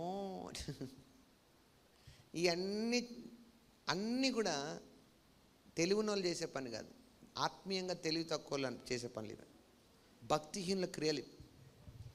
మీరు ఒకటి మర్చిపోతున్నారు ఏంటంటే, మీ క్రియను బట్టో మీ అర్హతను బట్టో మీరు ఇక్కడ లేరు. ఆయన కృపను బట్టి మనం ఇలా ఉన్నాము, ఆయన కృపను బట్టి రక్షించబడ్డాం. ఆయన కృప అన్నిటికంటే పైనుంచింది మన. కృప ఎరిగిన వాళ్ళు అలా మాట్లాడరు, నా వల్ల కాదమ్మో, నాతో కాదని. ఇవన్నీ మొదట్లో బాగుంటాయి అజ్ఞానంలో ఉన్నప్పుడు, కానీ నెలలు గడిచి సంవత్సరాలు గడుస్తున్నప్పుడు కూడా అలాగే మాడుతున్నావు అంటే ఖచ్చితంగా నువ్వు సాకులు చెప్పే రకం అని మాకు అర్థమైంది. నువ్వు పెద్ద మోసగాడివో మోసం చేసేదాను అని అర్థమైపోయింది. ఎందుకు ఇంత పెద్ద మాట అన్నాడు టైకరెడ్డి. మరి అంత పని ఉంటే, అంత గొప్ప పని ఉంటే దాంట్లో నేను పాలు పొందనంటవే. ఏదైనా సరే భాగం అవుతుంటేనే కదా మనకు తెలుస్తుంది నీకు ఆశ ఉందని. కాబట్టి నా ప్రియమైన దేవుని సంగమా, గుర్తుంచుకోండి, మనం పిలువబడింది ఊరికే కూర్చోడానికి కాదు. ఇంత గొప్ప రక్షణ చీకటిలో నుండి ఆశ్చర్యమైన వెలుగులోకి వచ్చింది. ఎందుకో తెలుసా? ఆయన గుణాతిశయములను. ఇక్కడే ఉన్నారా, ఇంటికి వెళ్ళిపోయారా? మీకు నిజంగా వెళ్ళే తొందర ఉంటే ఇప్పుడే పంపించేస్తాను. చెప్పండి అక్కడ ఏముంది? పిలిచిన వాని గుణాతిశయములను. ఏం చేయడానికి? అంటే మనకు పని ఉందా లేదా? ఇప్పుడు ఎలా ప్రచురం చేస్తాం? మాటలతో చేస్తే అర్థమవుతుందా? మాటలతో ఎంతకన్నా అర్థమవుతుంది? నీలాంటి వాళ్ళైతే మాటలతో అర్థమవుతుంది, అంటే రక్షించబడిన వాళ్ళకి. మరి లోకంలో ఉన్న వాళ్ళకి మాటలతో అర్థం కాదు కదా. అంటే నీ క్రియలు చూపించాలి. అందుకే దేవుని రాజ్యం మాటలు కాదు, శక్తి యొక్క ప్రదర్శన, క్రియలు కదా. ఒకసారి బాప్తిజం వచ్చి యోహాన్ గారు ఉన్న పరిస్థితిని బట్టి ఒక వార్త పంపించండి. జైల్లో ఉన్నాడు ఆయన. రాబోవాడు నువ్వేనా, ఇంకెవరి కోసం అని మేము చూడాలా అని ఒక ప్రశ్న పంపించండి. ఎవరికి? యేసు ప్రభు వారికి. అసలు యేసు ప్రభు అని ఇంట్రడ్యూస్ చేసింది ఎవరు? ఆయన్నే. అసలు ఆత్మ వలన ప్రత్యక్షత పొంది, ఇదిగో లోక పాపమును మోసుకొని పోవు దేవుని గొర్రెపిల్ల అని మరీ పరిచయం చేశాడు. అసలు ఆయన గురించి ఆయన చెప్పకపోయింటే ఎవరికి తెలిసేది కదా, అపవాది కూడా తెలిసేది కదా ఆయన మెస్సయ్య అని. మీకు సంగతి తెలుసా? అపవాది కూడా తెలియదు యేసు ప్రభు క్రీస్తు అని. యేసు అనే ఆ వ్యక్తి క్రీస్తు అనే సంగతి సాతాను కూడా తెలియదు. 30 సంవత్సరాలు ఎదురు చూస్తున్నాడు అందరితో పాటు. అంత డమ్మీ ఫెలో ఎవరు? సాతాను. ఆడి గురించి మీరు భయపడుతున్నారు. కొంతమంది దృష్టిలో సాతాను చాలా పెద్దోడు. అది మీ ప్రాబ్లం, మా ప్రాబ్లం కాదు. ఆడికి తెలియలేక తిరుగుతున్నాడు ఎవరా అని. బయలుపరచబడేంత వరకు ఆడికి కూడా తెలియలేదు. ఇంకో విషయం తెలుసా? వాక్యం చెప్తుంది, మనం ఇంత ఓపెన్గా దేవుని సత్యాలు మాట్లాడుతున్నా అవి సాతానికి ఎక్కవు. ఎందుకంటే వాడికి ఎక్కే సిస్టమ్ లేదు ఆడిలో. So glory to God, hallelujah. So దేనికి భయపడుతున్నా కూడా ఒకసారి ఆలోచించాలి. దానికి సిగ్గుపడాలి మనం, భయపడేము. ఇంకా వాడికే భయపడం అంటే వాడి అసిస్టెంట్లకు ఎట్లా భయపడుతున్నారు మీరు? వాడిని దురాత్మల్ని నమ్ముకున్న మంత్రగాళ్ళకి ఎట్లా భయపడుతున్నారు? అంటే మీ క్రిస్టియానిటీ స్టాండర్డ్ ఏంటో నాకు అర్థమవుతుంది. మనం ఊరికి వెళ్ళొచ్చాము, అప్పటి నుంచి అలాగ అవుతుంది, నాకు ఏదో గుచ్చుతున్నట్టుంది. అంటే మీరు అంత కింద స్టాండర్డ్ అని నాకు అర్థమైంది. అంటే నేను ఏమనుకోకుండా ఈరోజు ఫస్ట్ టైం వచ్చిన వాళ్ళకైతే నేను కొంచెం స్పెషల్గా ప్రేయర్ చేస్తున్నప్పుడు, కానీ మీరు ఒక 3-4 నెలల నుంచి 6 నెలల నుంచి ఇక్కడ వాక్యం వింటున్నారంటే ఇంకా మీరు అలాంటి మాడుతున్నారంటే ప్రైజ్ ది లార్డ్ అనాలి వాళ్ళని. Glory to God. అందుకే చెప్పాను నేను చెప్పినందుకో మనం ఫీల్ అయినందుకో కాదు. ఆయన మరణాన్ని వాడుకొని భయపెడుతున్న అపవాదిని ఆ మరణము చేతనే నశింపజేశాడని వాక్యంలో హెబ్రీ 2:14 ఉంది. ఇప్పుడు సాతాను పక్షవాయం గల వాడిలాగా పడున్నాడు, చేతగాని వాడిలాగా ఉన్నాడు. వాడికి చేతనయ్యేటట్లు చేసేది మీరే, మీ మాటలే. ప్రసంగి 5వ అధ్యాయంలో ఉంది, నీ దేహానికి శిక్ష తెచ్చిపెట్టేంత పని నీ నోటికి వద్దను. అంటే నీ శరీరంలో ఏమొచ్చినా మీరు అనొచ్చు, నేనేమో కావాలని తెచ్చుకుంటానా? మరి పోనీ కావాలని తెచ్చుకోలేదు, వచ్చింది, అయితే ఏం చేయాలి? నీ నోటి వాడి వెళ్ళగొట్టు. మరి పోనీ వెళ్ళగొట్టక హలో, దాన్ని పెట్టుకొని దానికి మళ్ళీ నర్సింగ్ చేసి, నర్సింగ్ అంటే తెలుసు కదా, మళ్ళీ ఎవరో చేయకపోతే వాళ్ళని తిట్టుకొని. సపోజ్ ఎవరికైనా కాళ్ళు ఆగుతున్నాయి, మాట్లాడరు ఇప్పుడు, కాళ్ళు ఆగుతుంటే ఒకసారి చెప్తారు నాకు కొంచెం కాళ్ళు అవుతున్నాయి అంటారు. ఎవరు పట్టించుకోలేదు అనుకో, పెరుగుతుంటాయి అవి. సడన్గా ఎందుకు పెరుగుతున్నాయి? పెరిగి ఎక్కువ అవుతాయి. లోపల కోపం పెరిగే కొద్దీ డైరెక్ట్ కనెక్షన్ ఉంటుంది దానికి. మీరేమి ఎక్స్పెక్ట్ చేస్తారు? నా కాళ్ళు అవుతున్నారని ఎవరో ఒకరు పక్క నుంచి వచ్చేసి నొక్కాలని కదా. నేను ఏం మాట్లాడుతున్నా, అదే చేయాలి. అలా ఎవరైనా చేయకపోతే కోపం ఎక్కువైపోతుంది. అది కాళ్ళు పోయి నడుము నొప్పి అవుతుంది, నడుము నొప్పి కడుపు నొప్పి అవుతుంది, కడుపు పోయి తలనొప్పి అవుతుంది, అన్నీ ఉళ్ళంతా నొప్పి. ఎందుకు? ఆ నొప్పి పరిస్థితి నిజమైన కారణం అది కాదు, మత్సరం ఎముకల కుళ్ళు అని ఉంది బైబిల్లో. మీ బైబిల్ మీరు చదువుకోండి, నేను రాసి పెట్టలేదు బైబిల్లో. అదే నువ్వు అన్నావు అనుకో, నాకు ఎవరిని అడుక్కోవడం ఎందుకు, వాట్ ఎవర్ ఇట్ ఈస్. నా దేహం దేవుని ఆలయమే ఉంది. ఈ దేహంలో పరిశుద్ధాత్మకు మాత్రమే స్థానం ఉంది, బలహీనతకు లేదు. Get out. పోదు. అయితే ఏం చేయాలి? పోయేదాకా పంపించాలి దాన్ని, కూర్చోవాలి అదే పని మీద.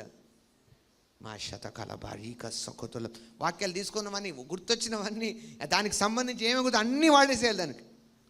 వాక్యంలో ఉంది, వాక్యం అనేది ఆయుధం లాంటిది, ఆత్మ ఖడ్గం. అది ఆత్మ ఖడ్గం. దాంతో మీరు ఏం చేయొచ్చు అంటే అపవాదిని మీరు ఎదిరించవచ్చు వాడిని.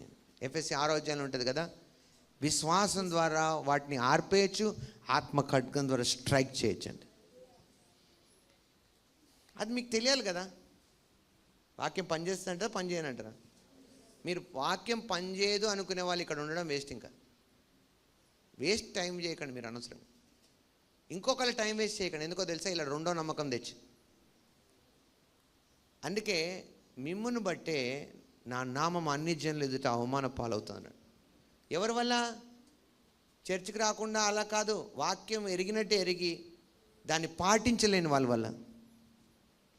పోనీ అది మొదట్లో అమాయకత అయితే నేర్పించి మారుస్తాం, కానీ అహంకారం అయితే దానికి మందు లేదు.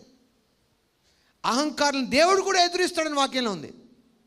ఇప్పుడు సాతాను ఎదుర్కొన్నా ఉంటే సాతాన్ని గద్దించిపోవచ్చు, దేవుడే నీకు అగెన్స్ట్గా ఉంటే ఎలా గద్దిస్తావు? చూసుకోవాలి నీ జీవితంలో అగెన్స్ట్గా ఎవరున్నారో, సాతానా దేవుడా. బైబిల్లో ఉంది, ఒక మార్గంలో ఒక ఆయన వెళ్తుంటే మార్గంలో దేవదూత నిలబడి ఉందంట ఖడ్గం పట్టుకుని కదా. అప్పుడు గాడిదని అంటున్నాడు, పా అంటున్నాడు. అదేమో మధ్యలో తీసుకెళ్ళి 2 బండల మధ్యలో ఆపేసిందంట ఇట్లా. ఓరి ఓరి ఓరి ఓరి అని కోపం వచ్చి ఆయనకి తోస్తా ఉన్నాడంట. అప్పుడు ఆ గాడిదకు నోరిచ్చాడు దేవుడు. వాక్యంలో ఉంది, గాడిద నోరు తెరిచానంట, ఇన్నాళ్ళ నుంచి నేను నీకున్నాను, ఎప్పుడైనా ఇట్లా చేసినానా, ఈరోజు వద్దంటే ఈయనవే అన్నదంట. అనగానే ఓరి ఓరి ఓరే, నేను కదా నీకు గడ్డి పెట్టేది, నేను కదా నీకు అన్ని చూసేది, నాకే ఎదురు చెప్తావు. అసలు ఒక్క నిమిషం ఆలోచించి గాడిద ఎందుకు మాడుతుంది అనలే. ఆ థాట్ కూడా రాలే. కోపం అట్లా చేస్తుంది మనిషిని, కోపము మర్చిపోయేలా చేస్తుంది మైండ్. ఇప్పుడు కొంతమందికి ఉండేటం తొందరగా ముగిస్తాం అలా అంటారు మధ్యలో మళ్ళీ కవర్. కానీ ఎవరైనా దొరకాలి ఆ టైంలో పక్కన వాళ్ళని అయిపోయారు. ఇక మొత్తం బాంబులన్నీ వాళ్ళ మీద పడతాయి. ఇలా ఇక్కడ పడకపోతే ఇంటికి వెళ్ళక పడతాయి, వెళ్ళే దారిలో పిల్లలకు పడతాయి. బుద్ధిలో నీకు ఎవరి మీద కోపం అది? ఇక్కడ మన ప్రైజ్ లార్డ్ అయ్యారు, ఆమేన్, ప్రైజ్ లార్డ్. బయటికి వెళ్తుంటే కొంతమంది వినిపించారని పదరా నువ్వు అంటారు అక్కడి నుంచి. ఎందుకు? ఎవరికి వినిపించాలి అది? అరే మాట్లాడతలేరు ఇప్పుడు.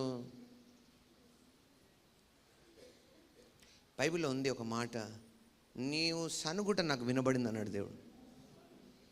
ఎవరి మీద మనం సనిగేది? అంటే ఇవన్నీ నేను ఎందుకంటే అంటే వై, ఎందుకు కోపం వస్తుంది మనకి? రాదా అండి, బాధ ఉంటే రాదా, అది ఉంటే రాదా, ఎందుకున్నాయి నీకు ఇవన్నీ? ఉండాల్సిన అవసరం ఉందా?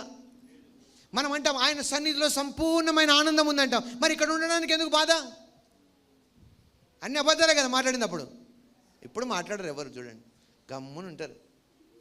ప్రభా ఎంత ఆనందంగా ఉందో, అసలు వాక్యం వింటుంటే ఎల్లబుద్దే కాలే, మరి ఎందుకు పరిగెత్తావు? అన్ని అబద్ధాలయ్యి. Number 1 acting.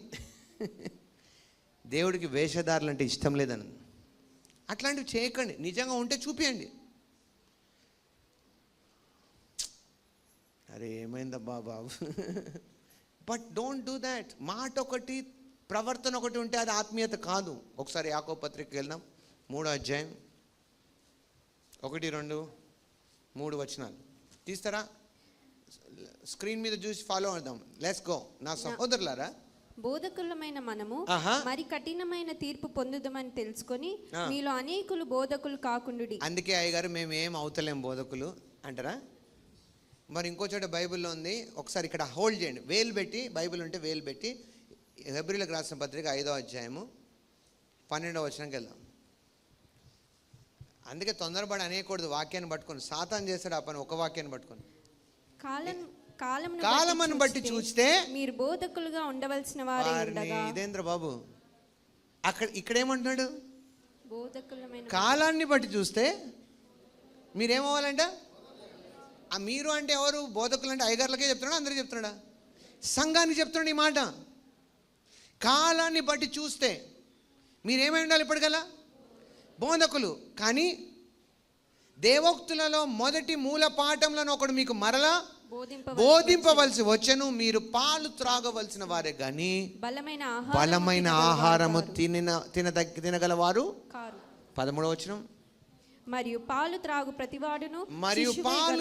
ప్రతివాడును శిశువే గనుక నీతి వాక్య విషయంలో అనుభవం లేనివాడై ఉన్నాడు. మీకు అర్థమైంది ఎప్పుడు? అంటే దేవుని ఉద్దేశంలో ఏమైనా మార్పు ఉందా? అక్కడేమో బోధకులు అవ్వద్దంటున్నాడు, ఇక్కడేమో బోధకులు అవ్వమంటాడు. ఏంటండి బాబు ఇది? సరే, హెబ్రీయులకు రాసిన పత్రిక ముందు వచ్చింది కాబట్టి ముందు బోధకులు అవ్వమని చెప్పేశాడు దేవుడు. కానీ మనసు మార్చుకొని యాకోబు పత్రికలో వద్దన్నాడా? కొంతమంది అట్లా తెలివి ఉంటుంది, ఇట్లా కూడా వాడతారు. హెబ్రీ పత్రిక ముందుంది కదండి, అప్పుడు దేవుడు చెప్పాడండి, దాని తర్వాత యాకోబులకు మనసు మారిందండి, చాలామంది అడ్వాంటేజ్ తీసుకున్నారని మానేశాడండి. అబ్బో, చాలా తెలివి కొంతమంది కదా. వాక్యానికి వాక్యమే వ్యతిరేకం అవుతుందా? ఇక్కడేమో బోధకులు అవ్వమంటున్నాడు కదా, కానీ అక్కడెందుకు బోధకులు అవ్వద్దు అంటున్నాడు? అవ్వద్దని కాదు ఉద్దేశం అనండి. ఇక్కడైనా ఎవరికైనా నచ్చకపోతే వెళ్ళిపోండి అన్నాం అనుకో, అంటే పంపించడం అమ్మ ఉద్దేశం. ఇక్కడ చాలా ఇంపార్టెంట్ జరుగుతుంది కాబట్టి కాన్సన్ట్రేట్ చేయండి అని చెప్తున్నాం. మిమ్మల్ని పంపించడంలో ఆనందిస్తలేదు, మేము ఎలగొట్టడంలో ఆనందించట్లేదు. ఎవరికైనా నచ్చకపోతే వెళ్ళిపోవచ్చు అన్నాం అనుకో, అగో వెళ్ళిపోన్నాడు కదా పదా అన్నాను అనుకో, అదేంటి అంటే నీకు నచ్చట్లేదు అన్న ఉద్దేశమా? ఒప్పుకున్నావా? ఆ రెండోది కూడా వస్తుంది కదా మరి. సో కొంతమంది తెలివి ప్రదర్శిస్తే అది తెలివి ప్రదర్శించకూడదు దేవుని దగ్గర. ఎంతమంది నాతో ఉన్నారు? దేవుడు పౌలుతో అన్నాడు, మునికోళ్ళకి ఎదురు తనడం సాధ్యమా? ఎట్లా అనుకున్నావు నువ్వు ఇలా హింసిస్తూ పోతే నా సంఘాన్ని ఇలాగే ఉంటుందా? ఎలా హింసిస్తున్నావు నన్ను, నువ్వెవరు ప్రభు అన్నాడు. స్టెఫెన్ని చంపేస్తే సైలెంట్గా ఉన్నాడంట, పర్లేదులే వేసేసేయండి అకౌంట్లో, బుద్ధి వస్తుంది క్రైస్తవులందరికీ అన్నాడు. సర్లే అని రాసేసుకున్నాడు. ఆయన తర్వాత ఎన్నిసార్లు సాక్ష్యం ఇస్తున్నట్టు చెప్పాడు, నేను కూడా సమ్మతించాను, ఆ తప్పు చేశాను నేను, కానీ దేవుడు నాతో మాట్లాడాడు, నువ్వు ఎదురుపోతున్నావు. 26వ అధ్యాయం అపోస్తలుల కార్యాలు మాట అంటాడు. ఈ మాట ఆయన సాక్ష్యం చెప్తున్నప్పుడు ఆయనే చెప్తాడు దేవుడు అన్న మాటని. ఆ మాట చదువుతారా? స్టార్టింగ్లోనే ఉంటుంది, స్టార్టింగ్లోనే 12వ వచనం దగ్గర చూద్దాం. మేబీ 12, 26వ అధ్యాయం చదవండి. 14 చదవండి. మేమందరమును నేల పడినప్పుడు సౌలా ఇదే కాదు దానికంటే ముందు ఆయన గురించి తన గురించి తాను చెప్తున్నాడు. కొంచెం 12కి వెళ్దాం. అందు నిమిత్తం నేను ప్రధాన యాజకుల చేత అధికారం పొందినవాడు దమస్కునకు పోవుచుండగా రాజా మధ్యాహ్నం చూడండి. ఇంకా కొంచెం ముందుకెళ్తే స్టెఫెన్ చావు విషయంలో కూడా నేను కారణం అన్నాడు. అవునా? చాలా మందిని హింసించడంలో నేను ఒప్పుకున్నా అన్నాడు. 10 యెరూషలేములో నేను అలాగూ చేస్తుంది. నేను ప్రధాన యాజకుల వలన అధికారం పొంది పరిశుద్ధులను అనేకులను చెరసాల్లో వేసి వారిని చంపినప్పుడు సమ్మతించి నేను కూడా ఓకే చేశాను. అది చూసారా? అంటే పర్లేదు, ఏం కాదు, ఇలాంటి జరుగుతున్న బుద్ధి వస్తుంది వాళ్ళకి అన్నట్టు చెప్పాడేమో. అంటే దట్ వాజ్ రాంగ్. నెక్స్ట్, అనేక పర్యాయములు సమాజ మందిరములన్నిటిలో వారిని దండించి వారు దేవదూషణ చేయనట్లు బలవంత పెట్టుచు నేనే వాళ్ళ నోట్లో ఒప్పింపజేశాను, క్రైస్తవ్యాన్ని విడిచిపెట్టమని ఒప్పింపజేశాను నేనే. అలాంటి వాడినండి నేను. మరియు వారి మీద మిక్కిలి క్రోధము గలవాడని ఇతర పట్టణములకును వెళ్ళి అక్కడికే సాలదన్నట్టు, అక్కడికే సరిపోదన్నట్టు అన్ని చోట్ల అలా చేయాలని నేను కట్టగట్టుకొని పోయాను. పర్మిషన్స్ తెచ్చుకొని మరీ చేస్తున్నాను. I decree and declare in the name of Jesus. అలాంటి గ్రూప్స్ అన్నీ కూడా రాబోయే దినాలు ఇలాంటి దర్శనానికి పాలవును గాక. అపోస్తలుడైన పౌలు జీవితం ఎలా మారిందో అలాగ వారి జీవితాలు మార్చబడును గాక in the name of Jesus. All those fanatic groups shall have the vision of Christ. జరగాలి, దేవుని శక్తిని వాళ్ళు చూడాలి, అట్లాంటి ఎన్కౌంటర్స్ వాళ్ళకి జరగాలి. ఈయన అలాంటి వాడే కదా, మొండిగా యూదా మతం కోసం వెళ్తున్నాడట. అప్పుడు ఏమైంది? అందు నిమిత్తము నేను ప్రధాన యాజకుల చేత అధికారమును ఆజ్ఞయు పొంది దమస్కునకు పోవుచుండగా రాజా మధ్యాహ్నమందు నా చుట్టూను నాతో కూడా వచ్చిన వారి చుట్టూను ఆకాశం నుండి సూర్య ఆల్రెడీ మధ్యాహ్నం అండి, అదేం రాత్రి కాదు. కొంచెం లైట్ వచ్చిన అబ్బా అనడానికి. మధ్యాహ్నం అంటే ఆల్రెడీ లైట్, సన్లైట్ తీవ్రంగా ఉంటుంది. ఆ మధ్యాహ్నపు సూర్యుడు కూడా చిన్నపోయాడంటే అట్లాంటి వెలుగు వచ్చిందంట ఆయనకి. హల్లెలూయా, హల్లెలూయా. Whatever there, but the light will shine, the gospel will shine. సువార్త ప్రకాశం ఉంది, అన్ని చిన్నవే. ఆమేన్, ప్రైజ్ ది లార్డ్. అదే దేవుడు నాతో మాట్లాడాడు ఈ సంవత్సరం ఎంటర్ అయినప్పుడు. ప్రతిదీ చిన్నదైపోతుంది సువార్త ముందు. దేవుని వాక్యం ముందు అన్ని చిన్నవైపోతాయి. ప్రతిదీ వంగాల్సిందే, ప్రతి నోరు ఒప్పుకోవాల్సిందే. ఆమేన్, ప్రతి మోకాలు వంగాల్సిందే.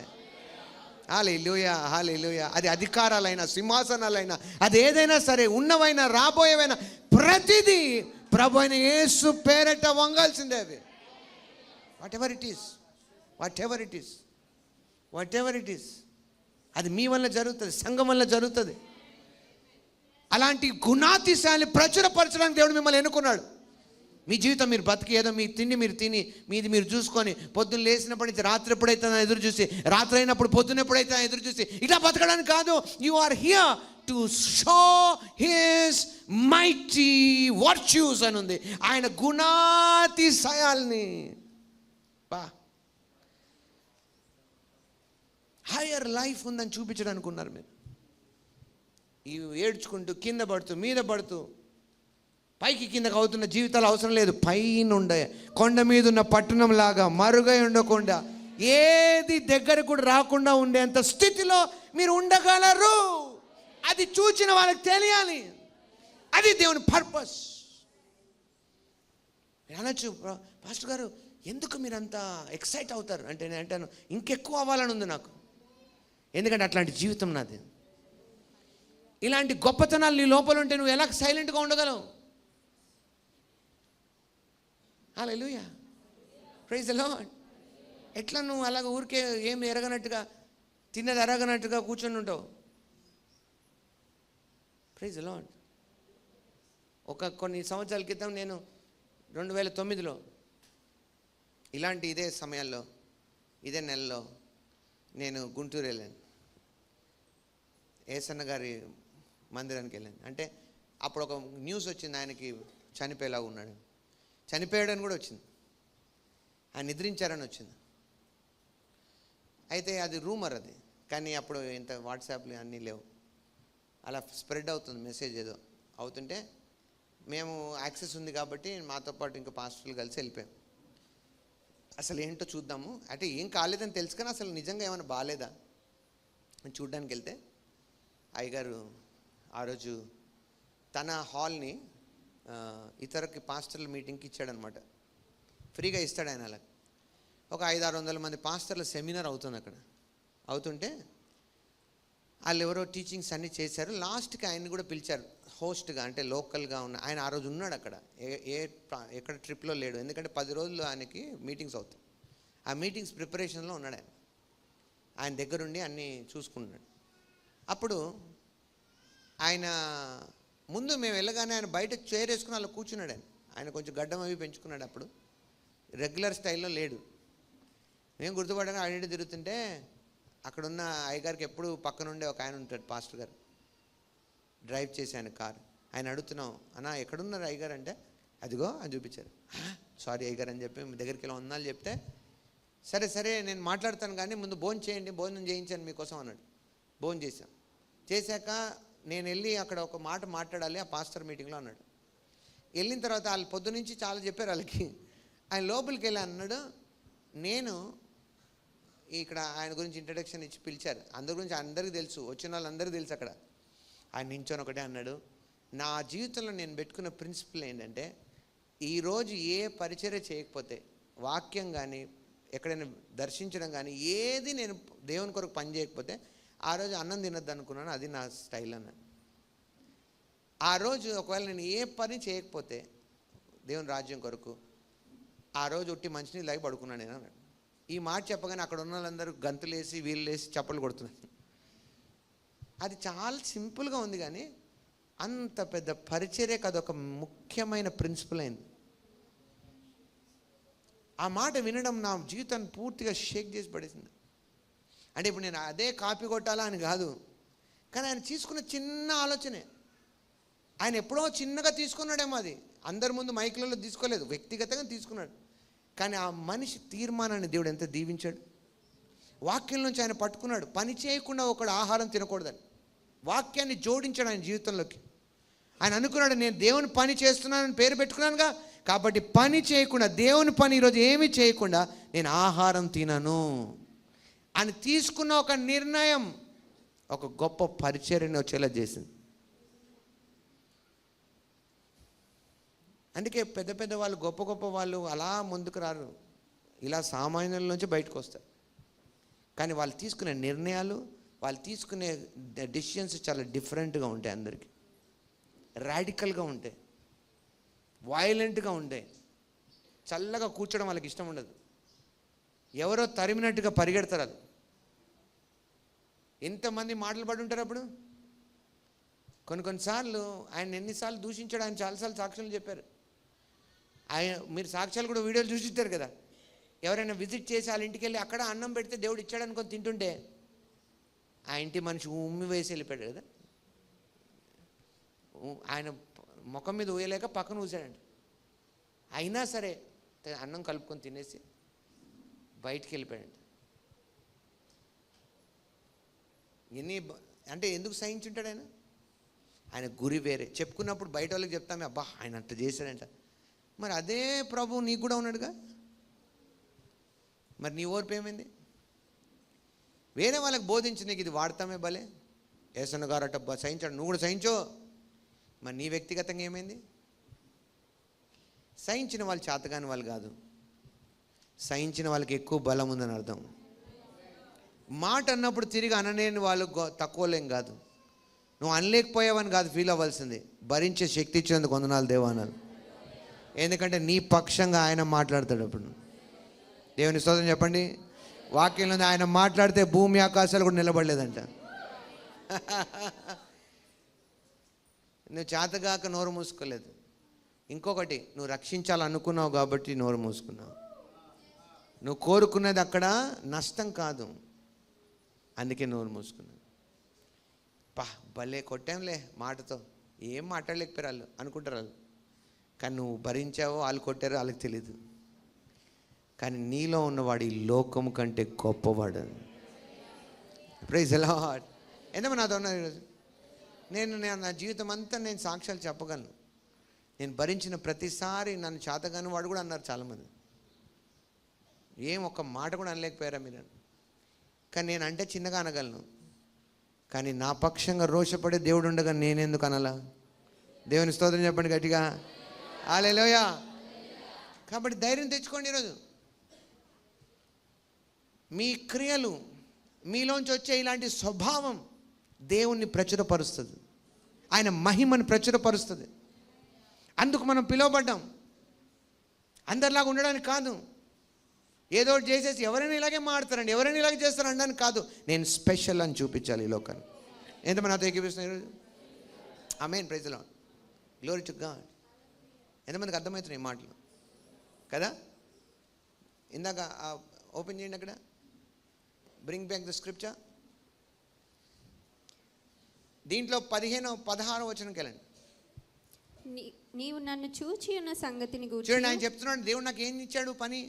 నీవు నన్ను చూచి ఉన్న సంగతి గూర్చి నేను కనబడబోవు సంగతి గూర్చి నిన్ను పరిచారకుని గాను సాక్షిని గాను నియమించుటకై కనబడి ఉన్నాను. దాని తర్వాత నీవు లేచి నీ పాదములు మోపి నిలువుము. నేను ఈ ప్రజల వలన అన్యజనుల వలన హాని కలుగకుండా నిన్ను కాపాడేదను. వారు చీకట్లో నుండి వెలుగులోనికి, సాతాను అధికారంలో నుండి దేవుని వైపునకు తిరిగి. రక్షించబడినప్పుడే, సువార్త నమ్మినప్పుడు నువ్వేమో సాతాను అధికారం నుంచి బయటకు వచ్చేసావు. అంతేకాదు, నా యందలి విశ్వాసం చేత పాప క్షమాపణను పరిశుద్ధపరచబడిన వారిలో స్వాస్థ్యము పొందునట్లు వారి కన్నులు తెరుచుటకై నేను నిన్ను వారి యొద్దకు పంపెదనని చెప్పాను. అది పరిచర్య అంటే. నీ కన్నులు తెరవబడాలి, నీ మనసు వెలిగించబడాలి, నీ నోరు సరవ్వాలి. అంతవరకు బోధించకు అన్నాడు. అంతేగాని బోధకులు అవ్వద్దని కాదు. అందుకే యాకోబు 3వ అధ్యాయంకి వెళ్ళండి. 2వ వచనం చదువుదాం. ఇప్పుడు 2వ వచనం ఏముంది? యాకోబు 3:2. అనేక విషయంలో మనమందరము తప్పిపోవచ్చున్నాము. ఎవడైనను మాట యందు తప్పని ఎడల అట్టివాడు లోపం లేనివాడై తన సర్వ శరీరమును స్వాధీనమందుంచుకొన శక్తి గలవాడగును. ఆమేన్. సో ఫస్ట్ ఏం చేయమంటున్నాడు? వాక్యం ద్వారా నిన్ను నువ్వు సరి చేసుకోవాలా, నీ జీవితాన్ని ట్యూన్ చేసుకోవాలా. 3వ వచనప్పుడు గుర్రములు మనకు లోబడుటకై నోటికి కళ్ళెము పెట్టి వాటి శరీరం అంతయు త్రిప్పుదుము కదా. ఓడలను కూడా చూడుడి, అవి ఎంతో గొప్పవై పెనుగాలికి కొట్టుకొని పోబడినను ఓడ నడుపువాని ఉద్దేశం చొప్పున మిక్కిలి చిన్నదగు చుక్కాని చేత త్రిప్పబడును. అలాగుననే నాలుక కూడా చిన్న అవయవమే. ఫస్ట్ దేంతో పని చేయమంటున్నాడు? నాలుక కూడా చిన్న అవయవమైనను బహుగా అదిరిపడును. ఎంత కొంచెం నిప్పు ఎంత విస్తారమైన అడవిని తగలబెట్టును.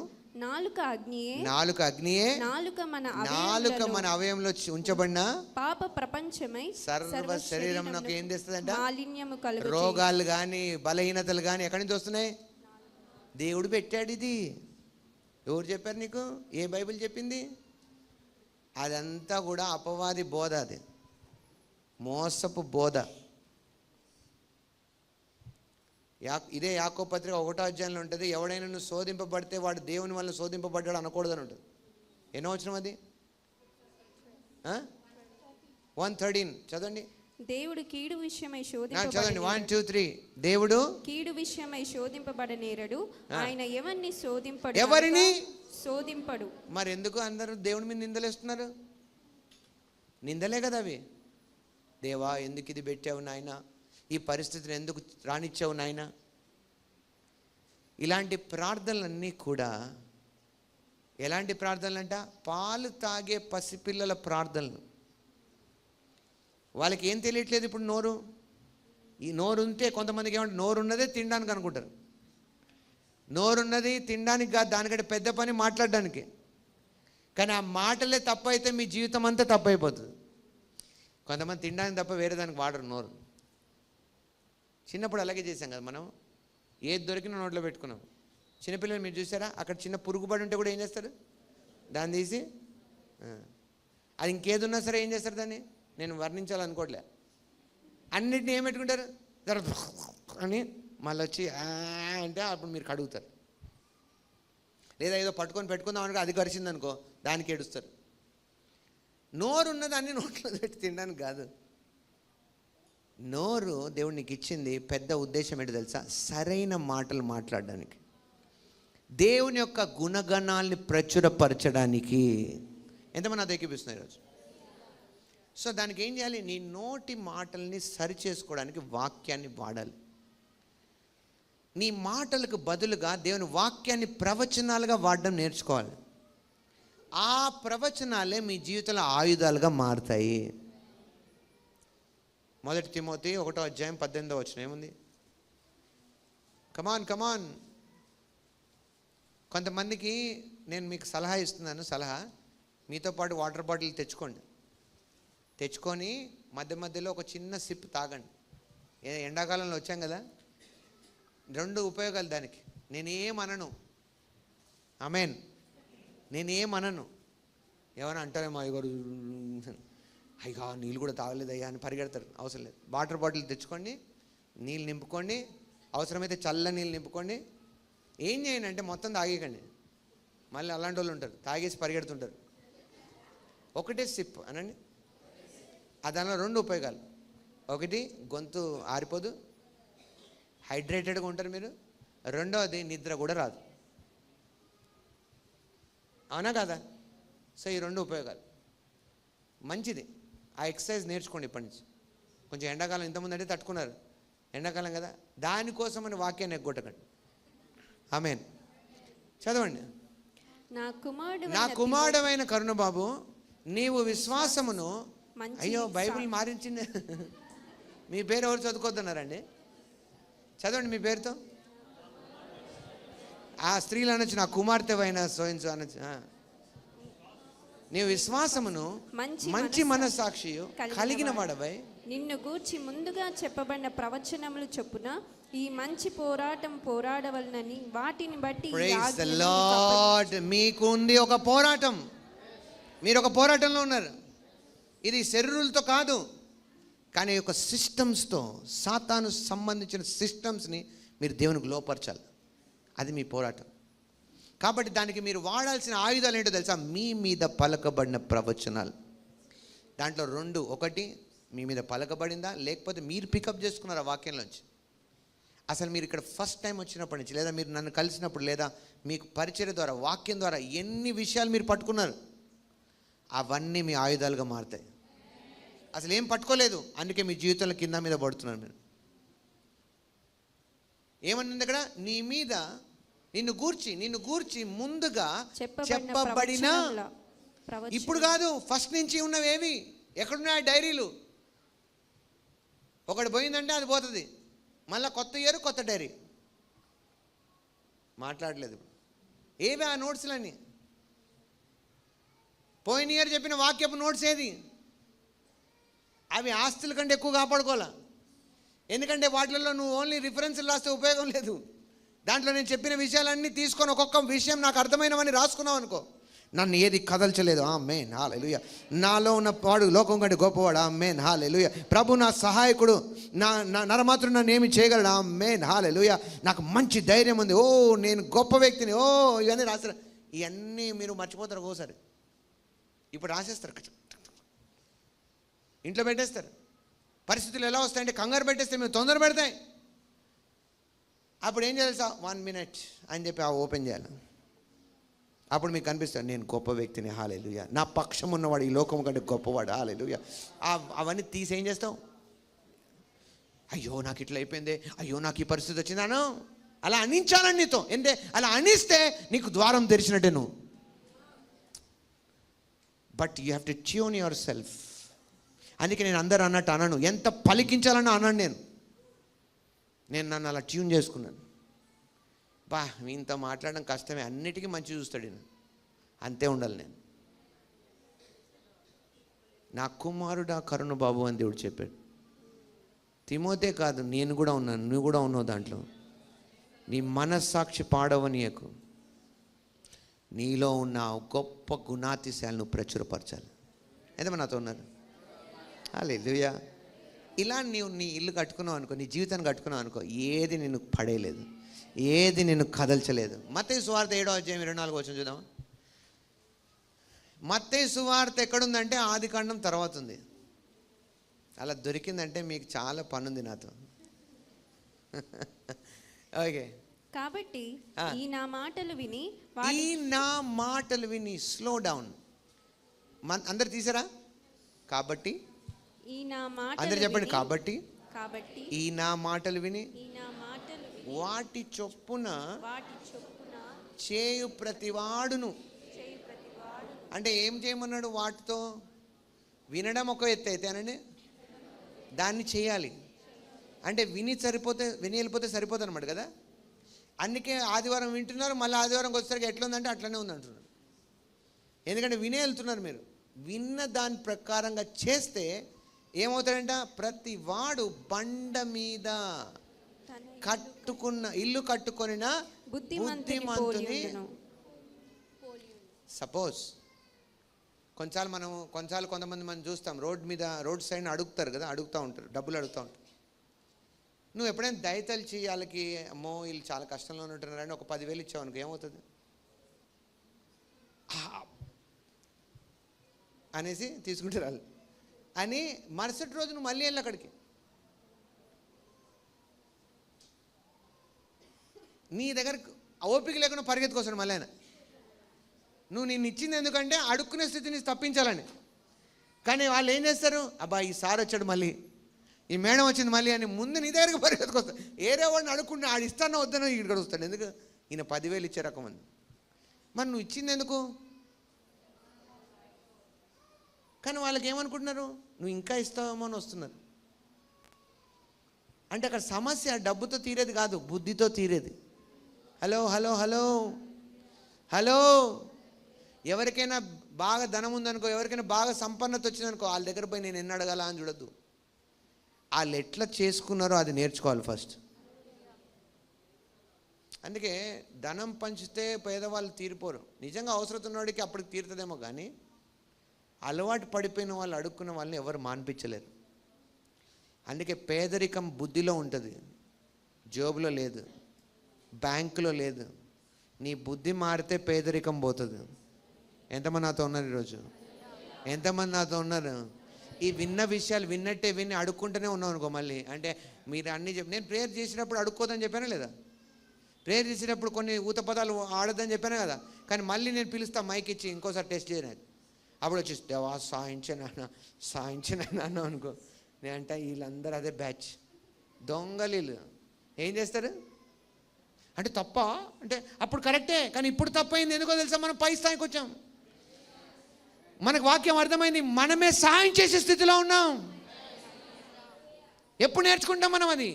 కాలాన్ని బట్టి చూస్తే మనం బోధకులమై ఉండాలి, మనం ఇచ్చే వాళ్ళమై ఉండాలి, మనం సహాయం చేసే వాళ్ళమై ఉండాలి. నాకెంత ఇస్తారు, ఎవరెంత ఇస్తారు, ఎవరి దగ్గర పోయి అడుక్కోవాలని కాదు. You should have change till now, but why is not changing? ఎందుకు మారట్లేదు పరిస్థితి? Because you are focusing on అదే స్థితి. సానుభూతి చూపెట్టలేదు, ఎవరు నన్ను పట్టించుకోవట్లేదు, ఎవరు పట్టించుకోలేదు. మిమ్మల్ని అనాథలుగా విడవని అన్నాడు దేవుడు. సరిపోదా? ఆయన నీలో ఉన్నాడు సదాకాలం, ఇదిగో యుగ సమాప్తి వరకు నేను మీతో కూడా ఉన్నాను అన్నాడు. మీరు అనాథలు ఎట్లయ్యారు? అలాంటి మాటలు ఎవరు నేర్పించారు అలాంటి మాటలు నీకు? ఏ అమాలేకుడు నేర్పించాడు నీకు? ఖచ్చితంగా అది అమాలేకుల పనే. దేవుని పిల్లలకు అలాంటి మాటలు రావు. ఒకళ్ళని ఇరికిచ్చాలని మాట్లాడరు, సహాయం చేస్తున్న వాళ్ళు మళ్ళీ దెప్పి పొడిచినట్టు పొడవరు, నలుగురితో కలిసి వాళ్ళని అల్లరి పట్టియరు, దుష్టుల ఆలోచన చెప్పు నడవరు, పాపల మార్గం నిలవరు, అపహాసకులు కూర్చుండు చోటన. కొంతమందిని భలే అపహసించి చిన్న చూపు చూపిస్తుంటే భలే ఆనందిస్తారు కొంతమంది. ఏ బ్యాచ్ నువ్వు అని? అమాలేకీలాలు. దావీదు అడిగాడంటే నువ్వు ఎవడరా అసలు, ఎవరు నువ్వు అంటే? సార్ నేను అమాలేకీయుడిని సార్, ఆ మార్గంలో పోతుంటే సౌలు సత్యలా ఉన్నాడు సార్, ఆల్రెడీ సత్యపోయాడు సార్. కానీ నేను అన్నాడంట, నువ్వు వచ్చి నన్ను విడిపించాయా అంటే నేనే దగ్గరికి వెళ్ళి పొడిచేసి వచ్చినానండి. అసలు ఆయన అలా చావలేదు, కానీ వీడికి చెప్పుకుందామని ఇదిగోండి కిరీటము అని తీసుకొచ్చి ఇచ్చాయండి. ఆ ఈగానే దావీదు ఇట్లా పెట్టుకొని థ్యాంక్ యూ, వీడిని తీసుకెళ్ళి ప్రమోషన్ ఏంట్రా అంటాడు అనుకున్నాను. వీడిని పట్టుకొని ఇన్ని చెప్పిన తర్వాత మళ్ళీ అంటే నువ్వు ఎవడరా అసలు అని అంట. ఎందుకు అలా అడిగాడు? 2 సమయాలు 1 అధ్యాయం ఉంటుంది అంతా. అసలు ఎందుకు అలా అడిగాడు? అసలు నువ్వు మావాడైతే కాదు, అసలు నువ్వు దేవుని బిడ్డల్లో ఉండే సంతానం అయితే కాదు. ఇలాంటి బుద్ధులు, ఇలాంటి మాటలు, ఇలాంటి నీలా ఉన్నావంటే నువ్వు ఖచ్చితంగా నువ్వు అసలు ఎవడని చెప్పావు అంటే నేను అమాలేకుడు. అది సంగతి. నువ్వు అమాలేకుడు కాబట్టి ఇలా మాట్లాడుతున్నావు. నువ్వు క్రైస్తవుడు అంటే ఇట్లా మాట్లాడవు. హలో చెప్పండి. నేను చీకటిలో నుండి ఆశ్చర్యమైన వెలుగులోకి వచ్చాను, దేవుని రాజ్యంలో ఉన్నాను. ఇలాంటి మాటలు నా నోట్లో రావు, అపహాస్యకం నా నోట్లో నుంచి రాదు. హెల్దీ కామెడీ ఉంటుంది, హెల్దీగా చేయొచ్చు. ఆ వ్యక్తి ఆల్రెడీ కురింగిపోయాడని తెలిసి వాళ్ళ మీద కామెడీ చేస్తే ఎట్లుంటుంది? That is a bad spirit. ఏదో ఎర్రర్ వచ్చింది నీలో. బలహీనమైన వాళ్ళని బలపరచండి అని ఉంది. సడలిన చేతుల్ని, తత్తరిల్లే కాళ్ళని, మోకాళ్ళని ఏం చేయండి? బలపరచమని ఉంది. కానీ దాన్ని ఇంకా వంచే కొట్టేయనుందా? ఎంతమంది నాతో ఏకీపిస్తున్నారు ఈరోజు? సో ఈ నా మాటలు చొప్పున విని దాని ప్రకారంగా చేయవాడు బండ మీద తన ఇల్లు కట్టుకుని అప్పుడు ఏమవుతుందంట? ఇది చెప్తే మనం ప్రార్థన చేయొచ్చు, ముగించేయచ్చు. వాన కురిసెను, వరద వచ్చాను, గాలి విసిరి ఆ ఇంటి మీద కొట్టెను గాని. నా మాట అర్థమైందా? పరిస్థితులు ఏమైనా ఆగుతాయా? అందరికీ వస్తాయనండి. నేను పరిస్థితులు ఆగిపోతాయనిలే, కానీ నీ ఫౌండేషన్ దేవుని వాక్యం మీద ఉంటే ఏ పరిస్థితి అయినా రాని. ఏమైందంట? దాని పునాది బండ మీద వేయబడను గనుక అది పడలేదు. Amen. That is what your life must be. కానీ నెక్స్ట్ వచనం ఏముంది? మరియు ఈ నా మాటలు విని వాటి చొప్పున. కానీ వినేటోళ్ళలో కాదు ప్రాబ్లం అనండి. అంటే ఇక్కడ చర్చ్ బయట మాడుతున్నాడా, చర్చ్ లోపల మాడుతున్నాడా? చర్చ్ లోపలే బాబు. ఇది అందరు వినే బ్యాచే కదా, అందరు వింటున్నట్టే ఉన్నారుగా. వినరా అంటే అమ్మాయి నా ఉన్నారు. ఆమేన్, ప్రైజ్ లార్డ్, హల్లెలూయా, ఆమేన్. కొంతమంది భలే నేర్చుకుని ఏంటో తెలుసా? ఎక్కడ ఆమేన్ చెప్పాలి, ఎక్కడ అనాలి, ఈ అవి కాదు. బయటికి వెళ్ళాక మీ రిజల్ట్స్ చెప్పాలి. ఎందుకంటే అక్కడ ఉన్నాయి ఛాలెంజెస్. ఆమేన్, నో ప్రాబ్లం. మీరు ఎస్ అని చెప్తే తప్పేం కాదు. ఇప్పటి నుంచి నువ్వు అదే కావాలి. ఎస్, ఆమేన్, ఓ నాకు అర్థమైంది. అర్థమైందా? దాన్ని తీసుకెళ్ళి నీ జీవితంలో అప్లై చేయి. ఒక ట్రాన్స్లేషన్లో ఉంది అప్లై అని ఉంది, ప్రాక్టీస్. అగో చూడండి, ఎన్ఐవిలో ఏం చెప్తున్నారు? Practice. If you say passion translation apply అని ఉంటుంది. మెసేజ్ ఏం చెప్తుంది? నో ప్యాషన్ ట్రాన్స్లేషన్ మార్నింగ్ చూసాం. Teaching does apply. So you have to apply. నీకు నువ్వు దాన్ని అవలంబించుకోవాలండి. No problem. మీకు అనిపిస్తుందా నాకు శక్తి లేదు, నాకు శక్తి లేదు, నాకు ఓపిక లేదు, నాకు ఈ మాటలు ఆపి నాకు శక్తి ఉంది, నాకు శక్తి ఉంది, నాకు ఓపిక ఉంది, నాకు ఓపిక ఉంది, నాలో ఉన్నవాడు ఈ లోకం కంటే గొప్పవాడు. ఎండాకాలం వస్తే నాకు పడదు, చలికాలం వస్తే నాకు పడదు, ఏ కాలం వస్తే నాకు పడదు. ఏ కాలం ఇంక పడేది? అన్ని కాలాల్లో అన్నీ పడుతున్నాయి. మొత్తం నువ్వే పడిపోతున్నావు. అది పడదు, ఇది పడదు, అది తింటే పడదు, చికెన్ తింటే పడదు, మటన్ తింటే పడదు, ఫిష్ తింటే పడదు, ఎగ్ తింటే పడదు. అంటే ఓకే, మాకు తప్పు చెప్పామండి అంటే మరి ఎక్కువ తినేసామమ్మా, కొంచెం ఆపి తగ్గించి మళ్ళీ ట్రాక్లోకి వచ్చాక బ్యాలెన్స్గా తిను. అవన్నీ ఎందుకు వచ్చాయంటే మనం ఎక్కువైపోయాయి. అప్పుడు అన్ని ట్రాక్లోకి తెచ్చుకో. శరీరాన్ని కూడా ఏం చేయి? ట్రాక్లోకి తెచ్చుకో. అన్నిట్లో మితంగా ఉండని వాక్యంలో కూడా ఉంది కదా. ఓకే, నేను అన్ని కొంచెం మానేశానండి ఈ మధ్య. ఎందుకు మానేసావు? దేవుని వాక్యం చెప్తాను మితంగా. డాక్టర్ చెప్పాడండి అనకండి. డాక్టర్ చెప్తే ఎప్పటికి బాగోవరు మీరు. మీకు అర్థమైతే ఎంత బాగుంటుంది నేను చెప్పింది. నువ్వు ఏ ఉపదేశానికి కింద ఉంటావో దానికి దాసుడు అని ఉంది వాక్యంలో. డాక్టర్ చెప్పాడు, డాక్టర్ మానిపించేదాకా మానలేదా నువ్వు? కానీ వాక్యంలో చెప్పాడుగా ముందే మానే అని. ఎలా చెప్పాడు? ఎక్కువ అవ్వకముందే కంట్రోల్లో పెట్టన్నాడు. అలాగ వారానికి ఉపవాసము, నెలకు 3 రోజులు జోడిస్తూ ఉంటే ఏమైంది? ముందు తిన్న కచరా అంతా బయటికి పోయి కొంచెం సెట్ అయ్యేది కదా. ఆ ఉపవాసాలు మానేసి ఉన్నప్పుడల్లా తిని తిని తిని తిని తిని ఇప్పుడు తినొద్దు, తింటే పోతావు, ఒక్కడి తిన్నా పోతావు అనే రోజు వచ్చింది. ముందే దేవుని మాట వినుండే. ఇప్పుడు ఎవరు మాట్లాడతలేరు అస్సలు. ఈయన మాటలు చొప్పున విని దాని చొప్పున చేయి ప్రతి వాడు. ఒకవేళ వింటే ప్రాబ్లం కాదనండి. అందరు లేచి నిలబడదామా? వినడంలో ఏ ప్రాబ్లం లేదనండి. వినడానికి అందరూ వింటున్నామనండి. కానీ ఎక్కడ సమస్య వస్తుంది? అదే ఇప్పుడు సాల్వ్ చేయాలి మనం అనండి. ఎక్కడ సాల్వ్ చేయాలి? ఎక్కడ సాల్వ్ చేయాలి?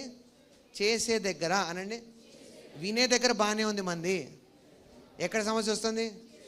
ఆమెన్ బాగానే చెప్తున్నాం, హల్లెలూయా బాగానే చెప్తున్నాం, ఎస్ అంటున్నాం. కానీ ఆ ఎస్ని తీసుకెళ్ళి ఏం చేయాలి? మీ జీవితంలో ఆమెన్ చేసుకోవాలి, దాన్ని నిరూపించుకోవాలి. సమస్య వస్తుంది, కానీ అప్పుడు ఏం చేయాలి? దేవుని వాక్యం ద్వారా దాన్ని ఎదుర్కోవాలి. వాక్యపు ఆయుధాన్ని వాడాలి, ఆ ప్రవచనాన్ని వాడాలి, ఆ మాటను తీసి పలకాలి. ఎవరైనా నువ్వు అనుకున్న ప్రాతిపదిక లేదైనా ఒక ప్రణాళిక, ఒక డెవలప్మెంట్ ఎవరైనా అడ్డుపడ్డారనుకో, ఇది కాదు చూస్తాం ఎవరు చేస్తారో అన్నారనుకో, మీరు వెంటనే కృంగిపోయి అమ్మో చేయరంట, ఎవరు లేరంట అనకండి. మీరు అనాల్సింది ప్రభు నా సహాయకుడు, నా మాత్రం నన్ను ఏం చేయగలడు, నా కోసం మార్గం ఏర్పడుతుంది. అది ప్రతి వంకర త్రోవ సరళం అవుతుంది, అసాధ్యమైనది సాధ్యం అవుతుంది. దేవుడు నాతో మాట్లాడి 2024లో ప్రతి జరగనివి జరుగుతాయన్నాడు. 10 సంవత్సరాలు ఈ సంవత్సరం జరిగిపోతుంది అన్నాడు. ఇలాంటి ఈ సీజన్లో నాకు నో అనేది వినలేను నేను అని యుద్ధం చేయాలి మనం. అంతేగాని వాళ్ళకి అయిపోయిందంటే వీళ్ళకి అయిపోయిందంటే వాళ్ళు చూసుకున్నా వీళ్ళు చూసుకోపో అంటే కాదు. Straight attack. నాకు ఈ సంవత్సరం ఇవ్వబడింది, ఈ సీజన్ నాకు ఇవ్వబడింది. ఐ లవ్డ్ మార్నింగ్ సర్వీస్లో నేను చాలా ఎలక్ట్రిసిటీ పాస్ అయిపోయింది నాకు నేను చెప్తుంటే. ఎందుకో తెలుసా? తిమోతితో అపోస్తలుడైన పౌలు గారు అన్న మాటలు, ఆ మాటలు అంటాడు, this is the process of fulfilment అన్నాడు. నాకు బాగా నచ్చింది, ప్రాసెస్ ఆఫ్ ఫుల్ఫిల్మెంట్. ఈ ఇయర్ మనకు అలాంటిది. ఫ్రూట్ఫుల్నెస్సే కాదు, fulfilment. I want add this. That means you are fruitful and fulfilled. అన్నీ ఫుల్ఫిల్ అవుతాయి మీ జీవితంలో. ఎంతమంది అది ఎక్కిపిస్తున్నారు? Don't miss this season. ఈ సీజన్ మిస్ అవ్వకండి. అనవసరంగా పోగొట్టుకోకండి. ఎవరిని బ్లేమ్ చేయొద్దు. ఎవరు తప్పు లేదు దీంట్లో, మీదే అవుతుంది. దేవుడు నాకు చెప్పినప్పుడు ఇది దేవుడు చేస్తాడు. ఆయన చేశాడు కాబట్టి నాకు చెప్పాడు. నా జీవితంలో నిరూపించబడుతుంది. గట్టిగా కూర్చోండి, మొండిగా కూర్చోండి, యుద్ధం చేయండి. వాక్యం ఏమో తెలుసా? ఇట్లాంటి మాటలతో యుద్ధం చేయాలని. ఆమేన్, హల్లెలూయా. గాలికి ప్రయాసపడట్లేదు మనం. We are with purpose. ఉట్టి గాలి ప్రయాస కాదు మంది. గాలి మాటలు కావు. కొంతమంది అనుకున్నట్టుగా ఇది గాలి మాటలు కావు. These are the words of our life. మా జీవితంలో నుంచి వచ్చిన ప్రవాహాలు ఇవి. ఆమేన్, హల్లెలూయా, హల్లెలూయా. ఎంతమందికి అనిపిస్తుంది ఈరోజు? ఎంతమంది అది లోపల తెలుస్తుంది? నా జీవితం నుంచి వస్తున్నాయి ఇవి, నా లోపల ఉన్న ఊటలు ఇవి. మా షోకోతోలో బోలిగా బహాసియా. వాడండి, మీరు చేంజ్ చూస్తారు. మీకే ఆశ్చర్యం అనిపిస్తుంది, ఇంత చేంజ్ నేను చేయగలనా అని. మీరు వాడలేదు కాబట్టి కృంగిపోతున్నారు, నలిగిపోతున్నారు. మీరు ఒక్కసారి వాడండి, ఆ మాటలు చొప్పున నిలబడండి. Take that words and make it as a foundation. మీ జీవితాలకి అవి ఆధారంగా పెట్టుకోండి. అప్పుడు ఏమవుతుంది తెలుసా? వాన రాని, వరద రాని, గాలి రాని, ఏది మీ మీద ఏ హాని చేయలేదు. హల్లెలూయా. నీ పక్కన 1000 మంది పడినా, నీ కుడి పక్కన 10,000 మంది కూలినా అపాయం నీ వద్దకు రాదు. కన్నులారా నీవు చూచుండగా భక్తులకు ప్రతిఫలం కలుగుతుంది. నీ మార్గముల యందు నిన్ను కాపాడుటకు ఆయన తన దూతలకు ఆజ్ఞాపిస్తాడను. ఈ సంవత్సరంలో మనం నడిచే మార్గం సిద్ధపడింది. మార్గమంతటిలో అమూల్యమైన సంగతులు దేవుడు ఉంచాడు. And there are angels. Angelic ministry జరుగుతుంది ఎక్కువగా. దూతల పరిచర్య జరుగుతుంది ఎక్కువగా. నేను మీతో చెప్పాను కూడా, నేను ఎంత త్వరితంగా అనుభవిస్తున్నానో నేను మీకు చెప్పాను. నేను పాస్టర్ క్రిస్ గారి దగ్గర ఆఫ్రికాలో ఉన్నప్పుడు కూడా నాకు దేవుడు ముందుగానే అన్ని చూపిస్తున్నాడు. ఇలా జరుగుతాను. అలా జరుగుతున్నప్పుడు నేను గొప్ప దూతల సమూహాలు పరిచయం నేను చూశాను అక్కడ. It was a meet like a great feast. అలాంటి ఫీస్ట్ ఎవ్రీ వీక్ ఇక్కడ జరుగుతుంది. ఎవ్రీ డే మీ జీవితంలో జరుగుతుంది. ఇది మనకు గొప్ప మహోత్సవం. మీరు అలాంటి గొప్ప జీవితంలో ఉన్నారు. కృంగిపోకండి, అలసిపోకండి. నిన్నటి వరకు ఏది మీకు పని చేయలేదో, ఫలించలేదు, ఈ రోజు నుంచి పనిచేయడం ప్రారంభిస్తుంది. మీకోసం పనిచేయడం ప్రారంభిస్తుంది. నేను మీతో అంటున్నాను, నేను ఊరికి ఆధారం లేకుండా చెప్పట్లేదు. లూకా సువార్త 5వ అధ్యాయంలో ఉంది, అక్కడ రాయబడింది. వాళ్ళు రాత్రంతా అదే సముద్రంలో చేపలు పట్టడానికి ప్రయత్నించారంట. రాత్రంతా వాళ్ళు శ్రమ పడ్డారు. పాత పాట కూడా ఉంది, రాత్రంతయు శ్రమ పడినా రాలేదు ప్రభు జయము అన్నారు. రహదారులు వెదకినను రాదాయను ప్రతిఫలము అని పాట పాడుతున్నారంట. ప్రభు ఏమో అవ్వలేదయ్యా. కానీ వాస్తవానికి ప్రభు రాగానే పదండ్రా బాబు చేపలు పడదాం అనలే. వచ్చి రాగానే చేపలు పడదాం అని అంటే, సార్ మా చేపలు మాకు వదిలేయండి, మేము చూసుకుంటాం, మా చేపలు పట్టే పనులకు మీరెందుకు వస్తారులేదు సార్, ఇదంతా బురద ఉంటుంది, మట్టి ఉంటుంది, విసుగుంటుంది, అది ఉంటుంది, ఈ లొసుకులు అన్నీ మీకు ఎందుకు లేండి, మీరేదో బోధించుకుని వెళ్ళిపోండి సార్ అని చెప్పేవాళ్ళేమో. కానీ మొదట ఆయన చేపలు పట్టమలే, ఆ బోట్ని తీసుకొని మా రొక్కో షాతే కెలేబా కొంచెం లోపలికి తోయనంట, దాంట్లో కూర్చొని బోధించడం. ఆయన మాట్లాడాడు. అట్మాస్ఫియర్ అంతా కూడా ఆయన మాటలతో నిండిపోయింది. ఆ బోట్ ప్రైజ్ ద లార్డ్, అది సీమోన్ అంట. ఆయన ఆ బోట్లో కూర్చొని మెయింటైన్ చేస్తున్నాడు అయ్యగారిని. నేను కొంచెం లోపల దోస్తే అటు ఇటు పోకుండా ఆయన కూర్చున్నాడు ఇట్లా, ఏమైనా ఉంటే కూడా ఇలా. But he was the one who is listening. అత్యంత దగ్గరుండి వింటున్నాడు ఆ మాటలని. వినంగా వినంగా వినుట వలన విశ్వాసం కలుగుతుంది. హల్లెలూయా. ఆ మాటలన్నీ ఆయనలో పనిచేస్తున్నాయి. అప్పుడు ప్రభు వెంటనేనంట, సిమోన్ లెట్స్ గో, మనం చేపలు పడదాం ఇప్పుడు అన్నాడు. నాకు తెలిసి సిమోన్ అప్పుడు మేల్కొని ఉంటా, ఓకే సార్ అన్నాడు. అసలు నో సార్ అనాలిగా. అన్నానంట, సార్ అయినా రాత్రంతా మేము ట్రై చేసామయ్యా, కానీ ఇప్పుడు నీ మాట చొప్పున. ఏలిన వాడ, రాత్రంతయు మేము ప్రయాసపడితిమి కానీ మా ప్రయాసాన్ని ఒకవైపు కానీ నౌ ద చేంజెస్ కమ్. పోయిన వారం నువ్వు ఎంత ప్రయాసపడ్డావు నాకు అనవసరం లేదు. నిన్న రాత్రి వరకు ఎంత ప్రయాసపడ్డావు నాకు అనవసరం. ఇప్పుడు ఈ మాటల వల్ల మీరు పవిత్రపరచబడ్డారు, అది వాస్తవం. So you take this words. నేను ఆయన గుణాతిశయాన్ని ప్రచురపరచడానికి ఉన్నాను. ఫెయిల్యూర్ లేదు నా జీవితంలో. ఆమేన్. నా కొరకు కొత్త మార్గాలు ఏర్పడతాయి in the name of Jesus. మా ప్రయాసంతా ఒకవైపు వెళ్ళిపోయింది ఇప్పుడు. కొంతమంది ఏం చెప్తే, ఏం కాదమ్మా దేవుడు మీ పట్ల ఇగో ఈ వారంలో జరుగుతుందంటే, సార్ ఇది వారంలో జరిగే పని కాదు సార్, మేము 7 సంవత్సరాలుగా కష్టపడుతుంది దీనికోసం, నాకు అనవసరం. అలా అంటారు. మీకు తెలియలేదు, ఇది మీకు తెలిసిన విషయం కాదు. మీరు పాస్టర్ గారు కదా, ఇది అన్నీ ఒకటే అనుకుంటున్నారేమో. మా ప్రొఫెషన్లో వేరేలా ఉంటుంది. ఏం ప్రొఫెషన్ మీది? యేసు ప్రభువారు చేపలు పట్టేవాడు కాదు, ఆయన చేపలను చేసినవాడు. ఆయన చేపలకే సృష్టికర్త. Praise the Lord. కొన్నిసార్లు మనము అనుకుంటాం, మీరు డాక్టర్ కాదు కదా, మీరెలా చెప్తారు? మీరు లాయర్ కాదు కదా, మీరెలా చెప్తారు? నేను లాయర్ అవ్వాల్సిన అవసరం లేదు, డాక్టర్ అవ్వాల్సిన అవసరం లేదు. నేనెవరు తెలుసా? ఆ మర్మములకు రాయబారిని. వాక్యం ఏమో తెలుసా? దేవుని యొక్క మర్మములకు గృహ నిర్వాహకులం మనం. మన బుద్ధికి ఎలా ఉంది, మనకు నచ్చిందా లేదో చూడడం కాదు, దేవుని వాక్యాన్ని పాడు చేయకుండా చెప్పడం మన పని. అందుకే అన్నాడు, మా ఎక్స్పీరియన్స్ పక్కకు పెడుతున్నాం, మాకున్న ప్రాబ్లం పక్కకు పెడుతున్నాం, నీ మాట చొప్పున మేము మరలా వలలు వేస్తాం. నెక్స్ట్ వచనంలో ఏమైంది? 6వ వచనంలో, వారాలాగు చేసి, వారు విని కాదు చేసి, వింటే సరిపోదు చేయాలా, వింటే సరిపోదు చేయాలా. వారు అలాగున చేసి విస్తారమైన చేపలు పట్టిరి, అందుచేత వారి వలలు పిగిలిపోవుచుండగా. పిగిలిపోయాయా? అలా వలకి 100 చేపలు పట్టే బలం ఉందంట. అందుకే వాళ్ళకి ఎప్పుడు పోయినా 50 చేపలు దొరికితే బాగా పడ్డారా అనుకొని వస్తారు.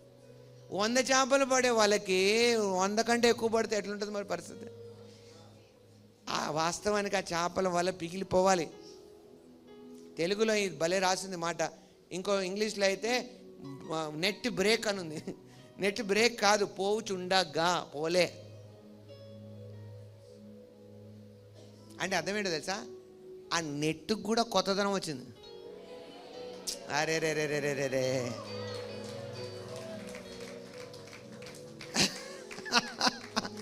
ఇది ఎట్లాంటిదంటే, మీ బండికి 10 లీటర్ల ట్యాంక్ ఉంది అనుకో, పెట్రోల్ ట్యాంక్, దాంట్లో 20 లీటర్లు పోసినా పట్టింది అనుకో, అర్థం ఏంటి?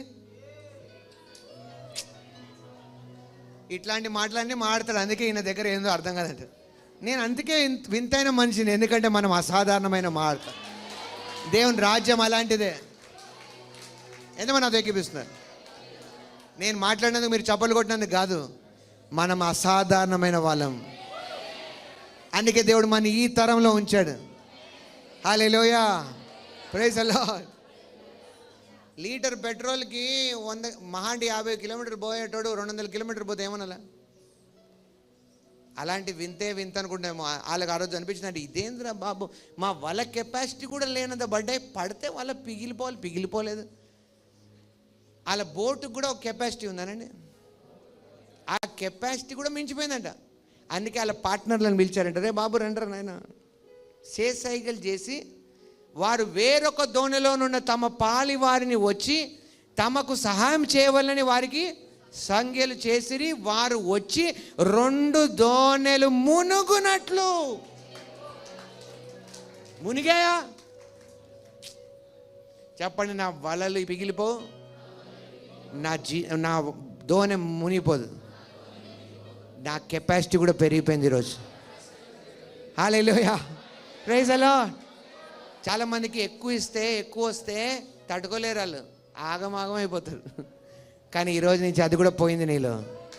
నీ కెపాసిటీ కూడా దేవుడు పెంచుతున్నాడు. పెద్ద వాటిని హ్యాండిల్ చేసేలాగా దేవుడు చేస్తున్నాడు. 1000 రూపాయలు చేతికిస్తే 100 సార్లు ఎక్కేస్తావేమో, అలాగ ఉందేమో. ఈమె ఇంతే, 100 రూపాయలు ఇచ్చినా కూడా దాన్ని 10 సార్లు ఎక్కేసుకుంటుంది.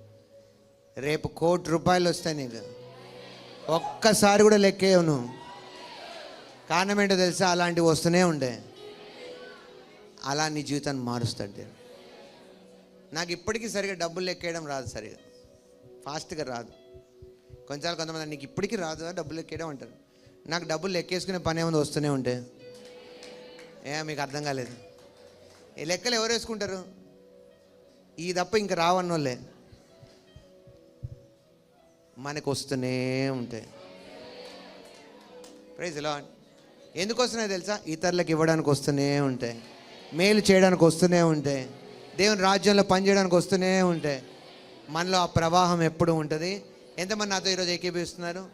ఎంతమంది నెమ్మదిలో ఉన్నారు ఇప్పుడు?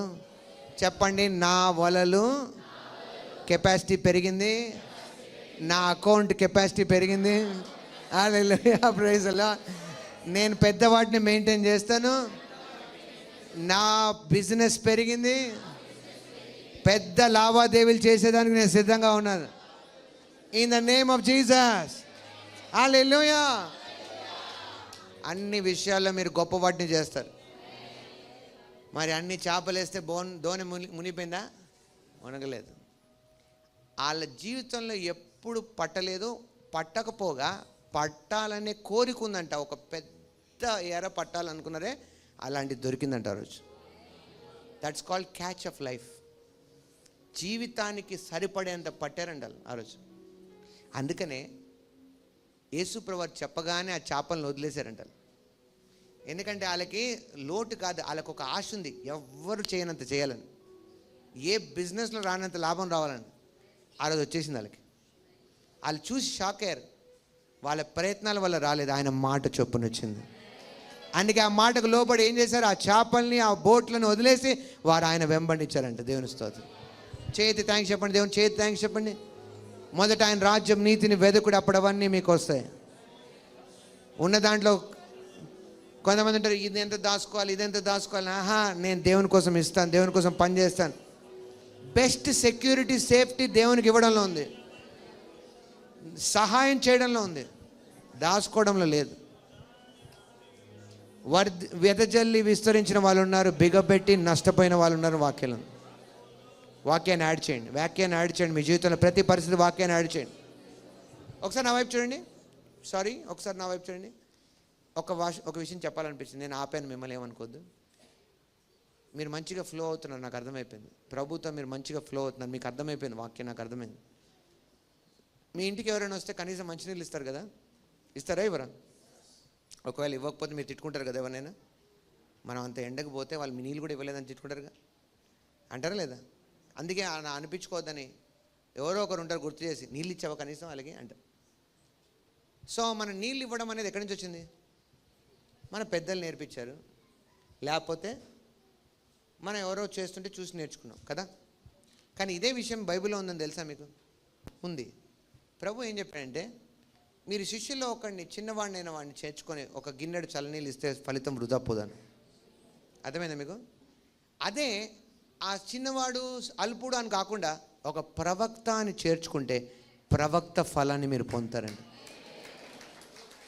హలో ఈరోజు మిమ్మల్ని ఇక్కడ వచ్చారు, నా మాటలు మీరు చేర్చుకుంటే, నేను మీకు సంబంధించినంత వరకు మీ పాస్టర్గా, మీ ప్రవక్తగా మీరు తీసుకుంటే, మీరు ఆ ఫలాన్ని తప్పకుండా పొందుతారు.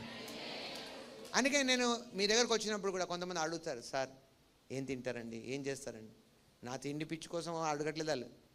ఆ చిన్న చిన్న క్వశ్చన్స్ ఉన్నాయి చూడండి, వాటి వల్ల మీరు చాలా దీవించబడతారు.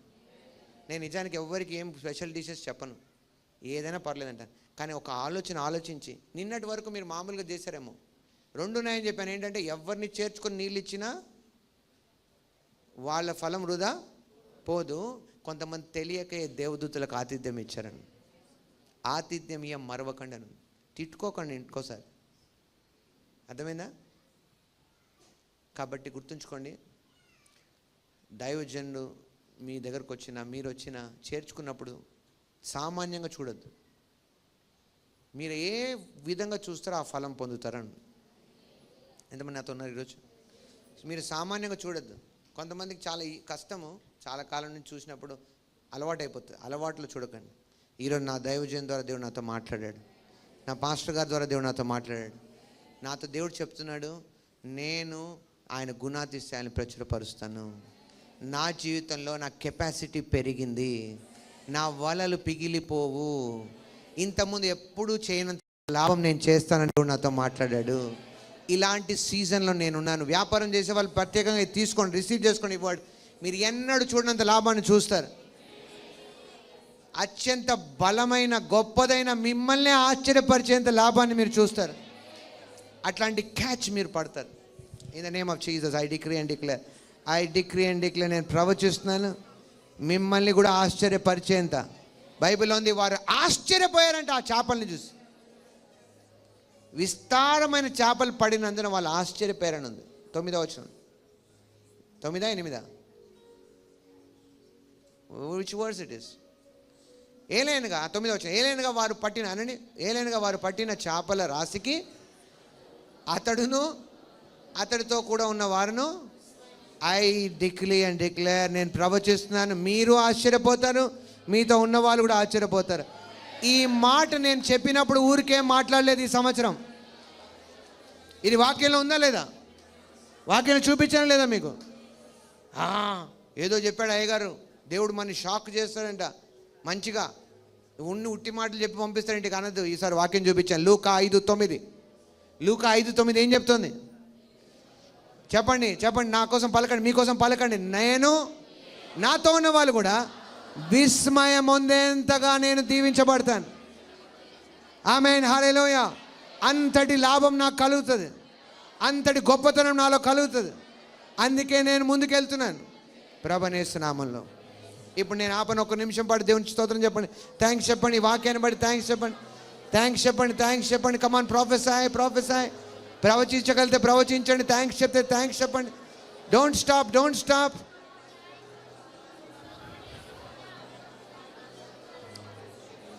మాల్ కో సతీ కమాల్ హసరబా.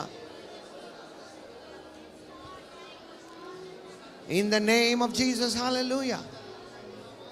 ప్రభువైన యేసు నామములో ప్రతి ప్రయత్నం ఇది సఫలమవును గాక. బలహీనత లేకుండా మీరు ముందుకెళ్దురు గాక.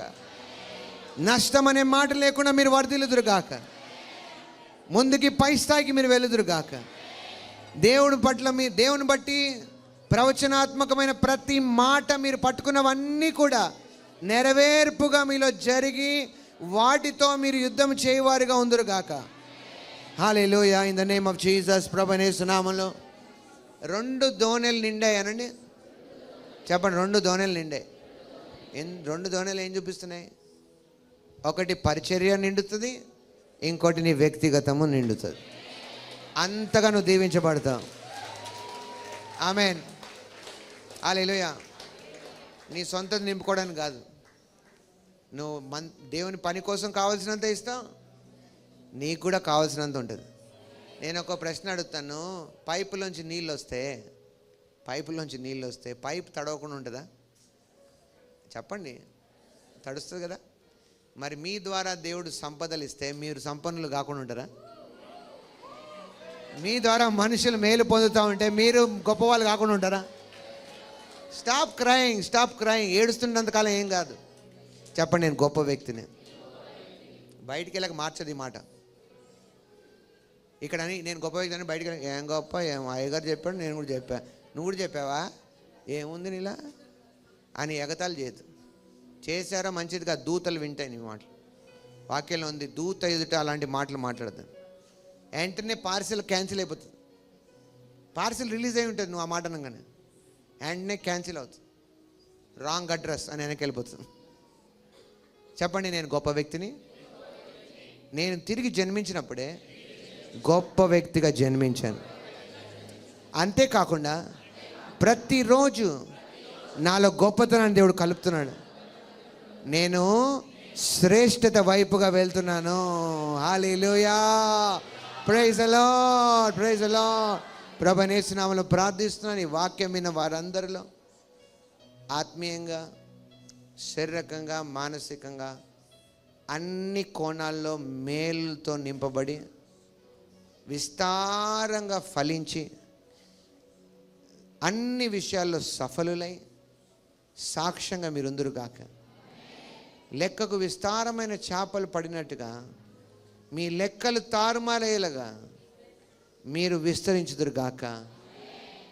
అందుకు మీరు సిద్ధపరచబడిన వారే దేవుని మహిమకు సాక్షులుగా ఉందరు గాక. అంతేకాదు, ఈరోజు నుంచి రాబోయే దినాల్లో మీరు వినవారు మాత్రమే కాకుండా విన్న దాని ప్రకారంగా చేయువారుగా, స్థిరంగా ప్రవహించినట్లుగా పరిశుద్ధాత్మ దేవుని కార్యం మీలో జరుగును గాక. అందుకు మీరు అప్పగించుకుందరు గాక. అందుకు మిమ్మల్ని నేను భద్రపరుస్తున్నాను, ఈ కృపావాక్యంలో స్థిరపరుస్తున్నాను. మీరు ఎదిగి పెద్దవారై పాలు తాగేస్తు నుంచి పెరిగి సత్యవాక్యాన్ని సరిగా విభజించేవారిగా, నీతి వాక్యాన్ని బట్టి అభ్యసించేవారిగా ఉందరుగాక. అనేకులకి సొల్యూషన్గా ఉందరుగాక. ఇదే దానికి సీజన్, ఇదే దానికి సమయం. మీలో ఉన్న ఈ మాటలను వాడి మీరు యుద్ధం చేసి గొప్ప జయాలలో నడుచుదురుగాక. అందును బట్టి కృతజ్ఞతాస్తులు తండ్రి, నీ ప్రేమను బట్టి, నీ కనికరాన్ని బట్టి ఏమి చిరుణం చెల్లించలేమని ఒప్పుకుంటూ ప్రభువైన యేసు నామములో ప్రార్థిస్తున్నాను తండ్రి. ఆమేన్, ఆమేన్.